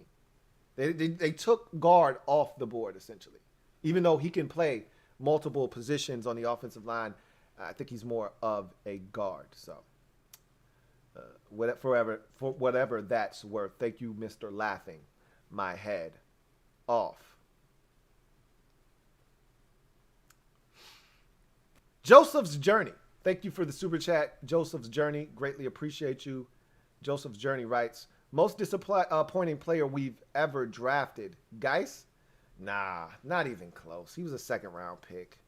You know, if we're talking recent memory, it's Dwayne Haskins. He drafted a quarterback 15th overall to be the future of your franchise, and the guy didn't even make it out of his second season in the league. How often does that happen, that you draft a quarterback in the first round and he doesn't make it to the end of his rookie deal? Even if you can't stand looking at a guy that you drafted at quarterback, he at least makes it to his third year, and then you might get rid of him after the third season. But usually, even if you don't love a guy that you draft in the first round, you just don't pick up his fifth-year option, and after the fourth year, he's gone, like Mitchell Trubisky in Chicago. Like, you know, we see it all the time with quarterbacks. You just don't pick up their fifth-year option. You let him walk out. He didn't even make it out of his second year. It's not even close. It's Dwayne Haskins. But if we go back even further, there are players that you draft in the first round, like Heath Shuler is one of the biggest busts in NFL history. And we took him like, what was it, second overall? Third, something like that, out of Tennessee? Are you kidding me? So when you say ever drafted, you open up Pandora's box, and you widen that net that you cast. If you're just talking recent memory, it's Dwayne Haskins is not close. But if you widen that net, you go back to Heath Shuler. There was a tackle that Washington took in the mid-90s, early mid-90s, from Penn State. Andre something. Damn it, I can't remember his name. His ass didn't even play. Played like 1 or 2 games for Washington. It's terrible. You know, I remember some of those drafts and thinking and getting excited about some of these players. I'm a Notre Dame Fighting Irish fan. We drafted Reggie Brooks. I thought he was going to be good. Nah, not a chance. You know, we drafted Desmond Howard. Thought he was going to, nope, stinks. Michael Westbrook, oh, he makes the miracle catch with Cordell Stewart. We got him on our team. He was better at punching teammates than he was catching footballs. Even though there was that one season in 1999 where he went over 1,000 yards. Albert Connell went over 1,000 yards. Brad Johnson threw for 4,000 yards. Stephen Davis rushed for over 1,400 yards. And this offense was outstanding. And then Johnson gets the neck injury and whatever. I don't want to go down the rabbit hole. It's not Geis. It's Dwayne Haskins in recent memory. You go back further, there are plenty of guys that we drafted that were first-round picks, and they didn't pan out. So anyway, I digress. Thank you for that super chat, Joseph's Journey. Colton Wheeler, thank you for the super chat, Colton Wheeler. Greatly appreciate you, my man. Colton Wheeler writes, Happy draft eve. See you tomorrow, Lou. See you tomorrow, Colton. It'll be a hell of an event. As I said earlier, make sure you BYOB, bring your own bottle, bring your own refreshments. We're going to chop it up. I'm going to be lit. I'm going to have my wine. We're going to chop it up. We're going to have a great time. I cannot wait. And remember, this is a 2-day party here. It's not just Thursday. Your man Louie T is back for more on Friday as we break down days 2 and rounds 2 and 3 here on the Louie T Network as well. So it's not just round 1, it's round 2 and 3 here on the Louie T Network. Days 1 and 2 of the draft party here on the Louie T Network. So I will see you tomorrow, Colton Wheeler. Can't wait. Bart Scott! Can't wait. DCJ, thank you for your 6th super chat of the night. Greatly appreciate you as always. We now windshield wiping. DCJ writes, my opinion package to trade up to number 7, 8, or 9. 19 this year and first next and one of the 2 third-round picks. Lions and Denver need mad picks. Carolina gives Ron one-time love. So I don't think they're going to give him any kind of discount because he used to be there and what he's done for that organization. But that package sounds about right. A 1 and a 3, essentially. You're swapping 1s this year, a 1 next year, and one of the 3 sounds about right. That'll probably get the job done. If you're Ron and company, you might even say, hey, tell you what, how about you take one of my thirds? How about you take a 3rd next year? It's just all about how that team feels about this year's draft. If they love this year's draft, they think that there's some positions that they would love to attack in the middle rounds in this year's draft, then you want the pick this year. You want the instant gratification now. But if you're like, nah, I really don't love this year's draft, let's backload it to next year where we feel like there'll be more talent. Okay, cool. Let me keep my 2 third-rounders this year, and you can add a 3rd rounder next year. But that sounds about right for the package. 1, 1, 3. That sounds about right. Thank you for the super chat, DCJ. Metaphor, thank you for your 6th super chat of the night. You're now windshield wiping. Really do appreciate you, Metaphor, who writes, all right, here it goes. Trade back to the Jets 23rd and get linebacker Jamin Davis. Get their 34th pick to get Najee because he slips.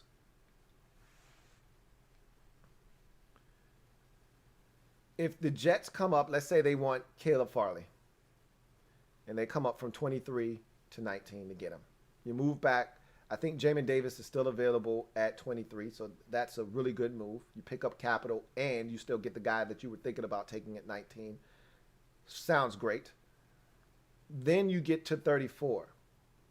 And I don't know. First of all, they're not taking Najee Harris at 34. If they had it their way, I think they would try to get a guy like Pat Freiermuth.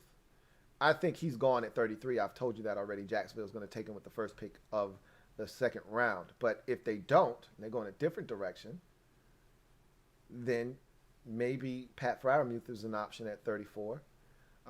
Maybe you get a tackle at 34 at that point. That's a great spot to land your tackle if you so desire. There'll be plenty of tackles that bleed over into the 2nd round that you feel really good about. Maybe you didn't love at 19, but you love at that point of the 2nd round.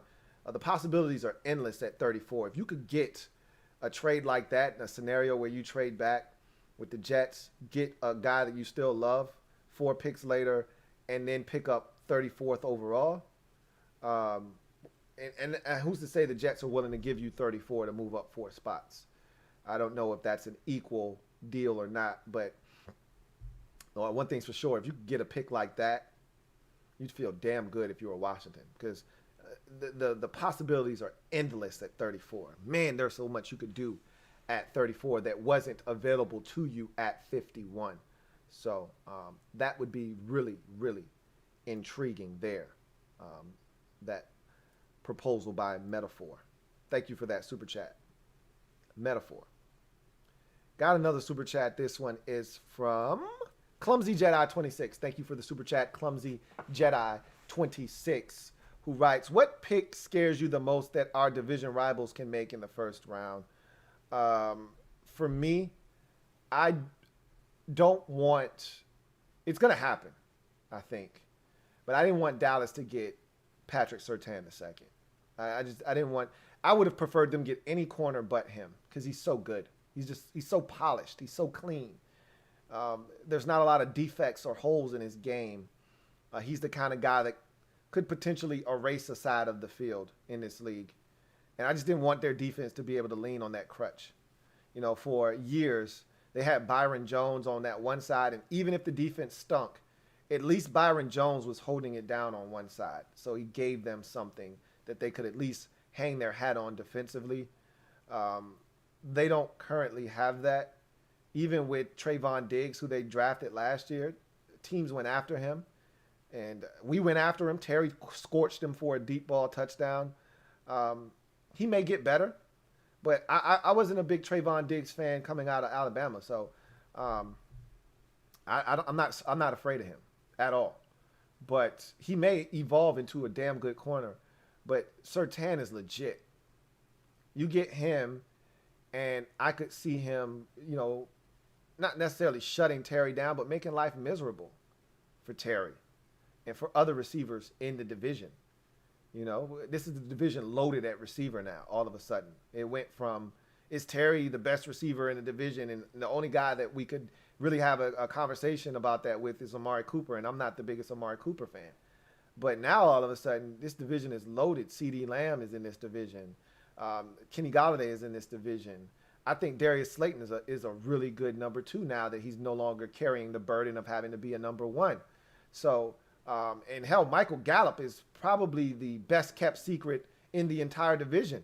You know, nobody talks about him, but yet he's putting up these big time numbers out there. And when they need a big play, a lot of times they're not going to Amari Cooper. They're going to Michael Gallup. So this division is loaded at receiver, and we added Curtis Samuel to the mix.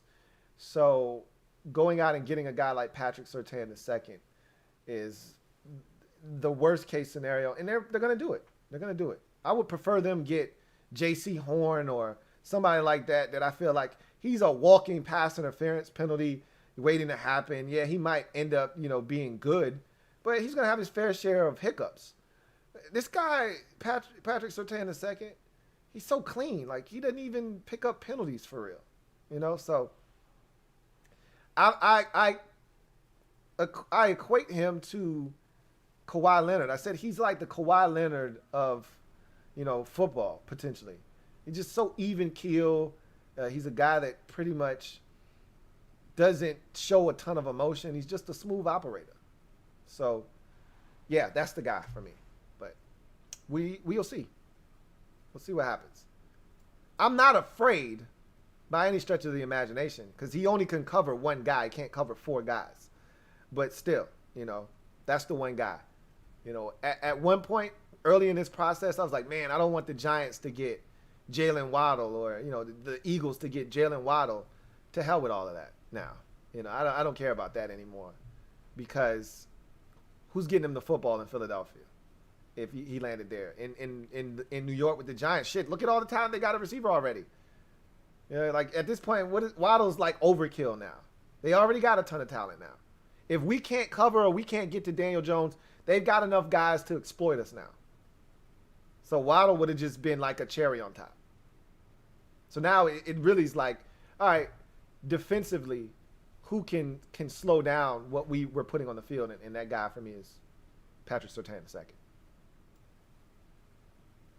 Thank you for the super chat. Greatly appreciate you, Clumsy Jedi 26. Metaphor, 7th super chat of the night. Really appreciate you, Metaphor. Greatly appreciate you. My man Metaphor writes, hope that excitement you cutting with a knife is vegan. Of course, without question. Like, do you even have to ask that? You know what it is. You know what time it is. Of course, it's a delectable vegan treat. Seriously? Anyway. Yes. Andre Johnson is the name of that stinking ass tackle I was thinking about. I was so excited in those days because I was a little kid. So every draft pick, especially the early ones, oh, I was all over him. And you get this big, I think he was taken in like, I want to say like 96. I want to say it was. Might have been a little earlier than that, like 94, but I want to say it was like 96. What a stinking ass dud he was. So yeah, no way. There's no way that Geis is the worst pick. He's not even a first round pick. Anyway, I digress. Thank you guys for that in the comment section. Kevin the PRF, thank you for the super chat. Your third of the night. Greatly appreciate you, Kev. My man Kevin the PRF writes, Andre effing Johnson. He says, one of the worst ever because we traded with Dallas to get him, and they got Godfrey, who was good for them. Randall Godfrey, yes. A blast from the past at the linebacker position, and we got Andre effing Johnson. Yes, I do remember. Trust me. I just couldn't remember his last name. I knew it was Andre, and I wanted to call him Smith for some reason. I guess I was thinking of the Alabama tackle that the Bengals had drafted in the first round. But I knew it was Andre. Couldn't think of his last damn name. And, you know, I would always get him mixed up with Trey Johnson, who was really good for us for a brief spell there in the late 90s with this football team. But, yeah, Andre Johnson stunk. So, yeah, trust me, much worse picks than Darius Geis. Thanks for reminding me. Really appreciate that super chat, Kevin the PRF, because I damn sure did forget his last name. And it's very forgettable, by the way, I may add. Got another super chat here from Kevin the PRF, fourth of the night from my man Kevin the PRF. Thank you so much for the super chat. Kevin the PRF writes, most disappointing ever, Rod Gardner. Wide receivers taken after Moss, Wayne, Ocho Cinco, Steve Smith. Also needed a guard, and Chad Hutchinson taken a pick later. 50-50. Old 50-50, Rod Gardner. I tried to get excited for him out of Clemson. I really, really did. And as you mentioned, there were other guys. Look, we didn't know what Chad Johnson was going to be coming out of Oregon State. I'm not going to sit here and act like Chad Johnson was this massive wide receiver that we overlooked. He was a third-round pick that year. So Moss and Wayne are the two where you look at it, you say, okay, a couple of Miami guys. Moss was a stud, you know, and we found that out later on as he came to Washington. But Gardner, oh, 50-50. Best nickname given to a Washington receiver in quite some time. Oh, 50-50, because he was 50% chance he was going to drop the ball, 50% chance he was going to catch it. And that was very apt. Oh, 50-50. Rod Gardner. Metaphor. 8th super chat of the night. Really appreciate you, Metaphor. My man Metaphor writes, do we trade up to 9 and steal Surtain from Dallas? You know, in the mock draft, that's what I had the Eagles doing. I don't think that's what we plan to do, but I wouldn't put it past us. You know, if corner is what you seek, that's the guy I would go after. He's a technician. And you know that's what Dallas ultimately wants to do.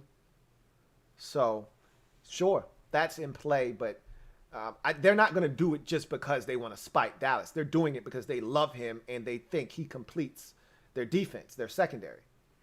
So that's why they would do it. It wouldn't be just because. That would just be extra, you know, added incentive to do it.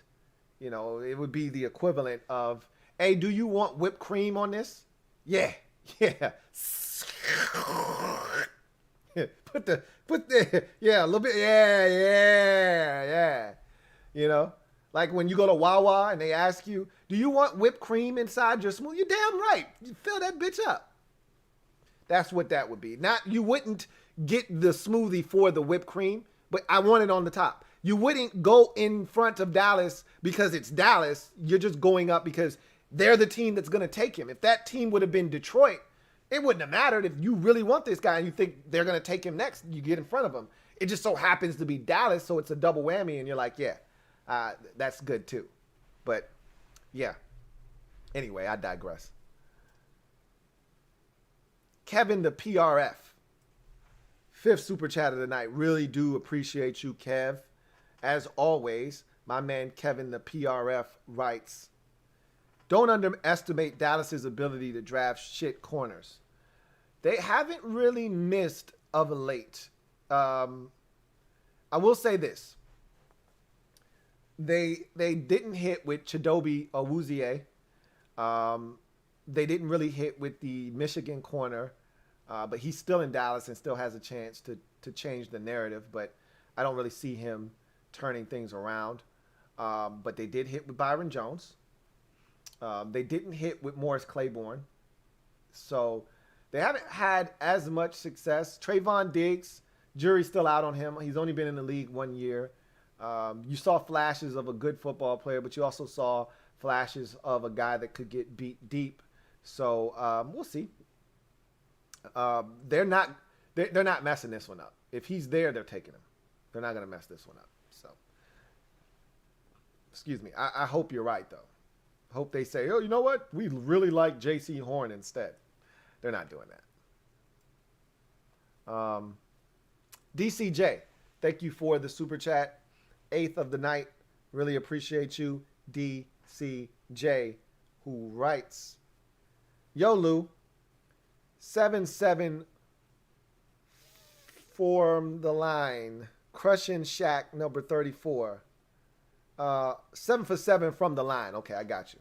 Had to read that again. Yo, Lou, 7 for 7 from the line. Crushing Shaq, number 34. Who do you feel on the UDFA position-wise? I see heavy O-line, D-line, then a free safety, running back, tight end, wide receiver, quarterback, linebacker in that order. Last thing I know, Washington football team got a tough schedule. Please, no Monday Night Football. Oh, we getting Monday Night Football this year, bro. You can't run from it.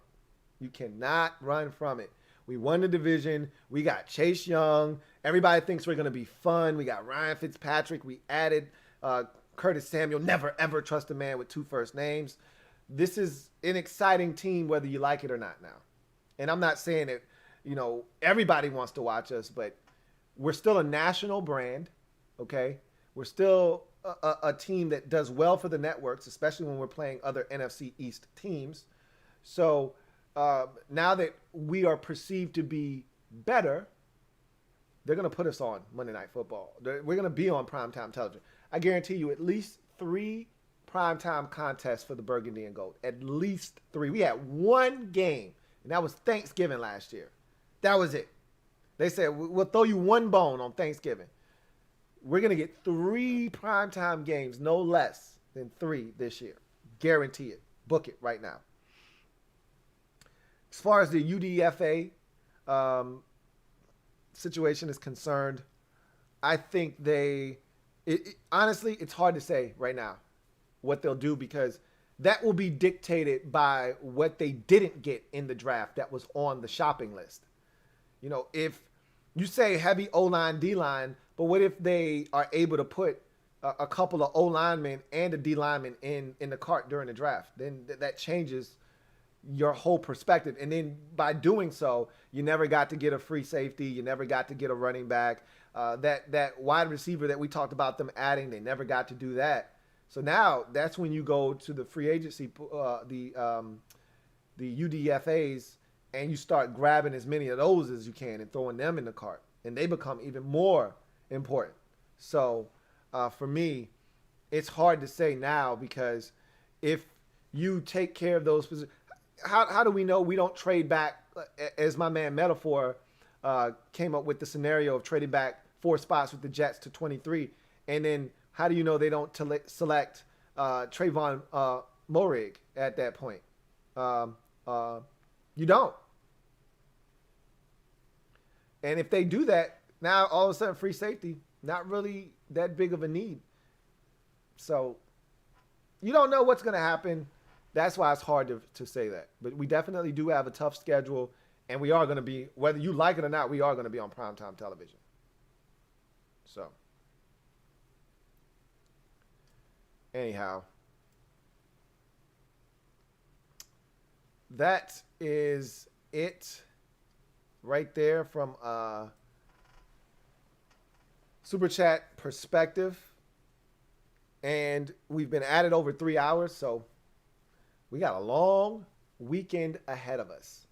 So with that said, I am going to glide to the side and allow you guys to get some sleep. I know you're excited. You guys say it's Christmas Eve.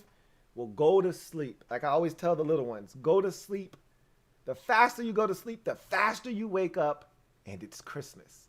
So I'm going to get out of the way and allow you to do exactly that. I thank you guys for joining me tonight. This was a great program. Really enjoyed myself thoroughly. Looking forward to chopping it up with you again tomorrow. That said, I am a Washington fan, etched in burgundy and gold. My Washington spirit will never die. Washington spirit will never fold. Until we meet again, hail to our beloved Washington football team.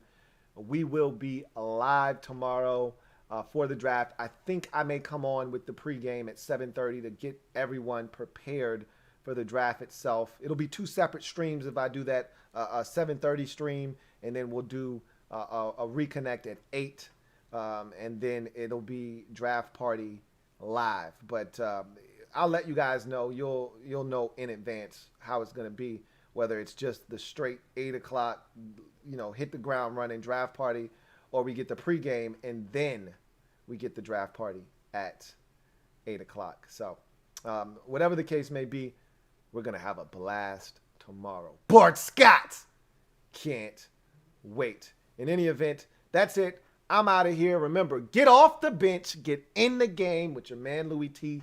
I'll see you guys tomorrow. God bless and good night.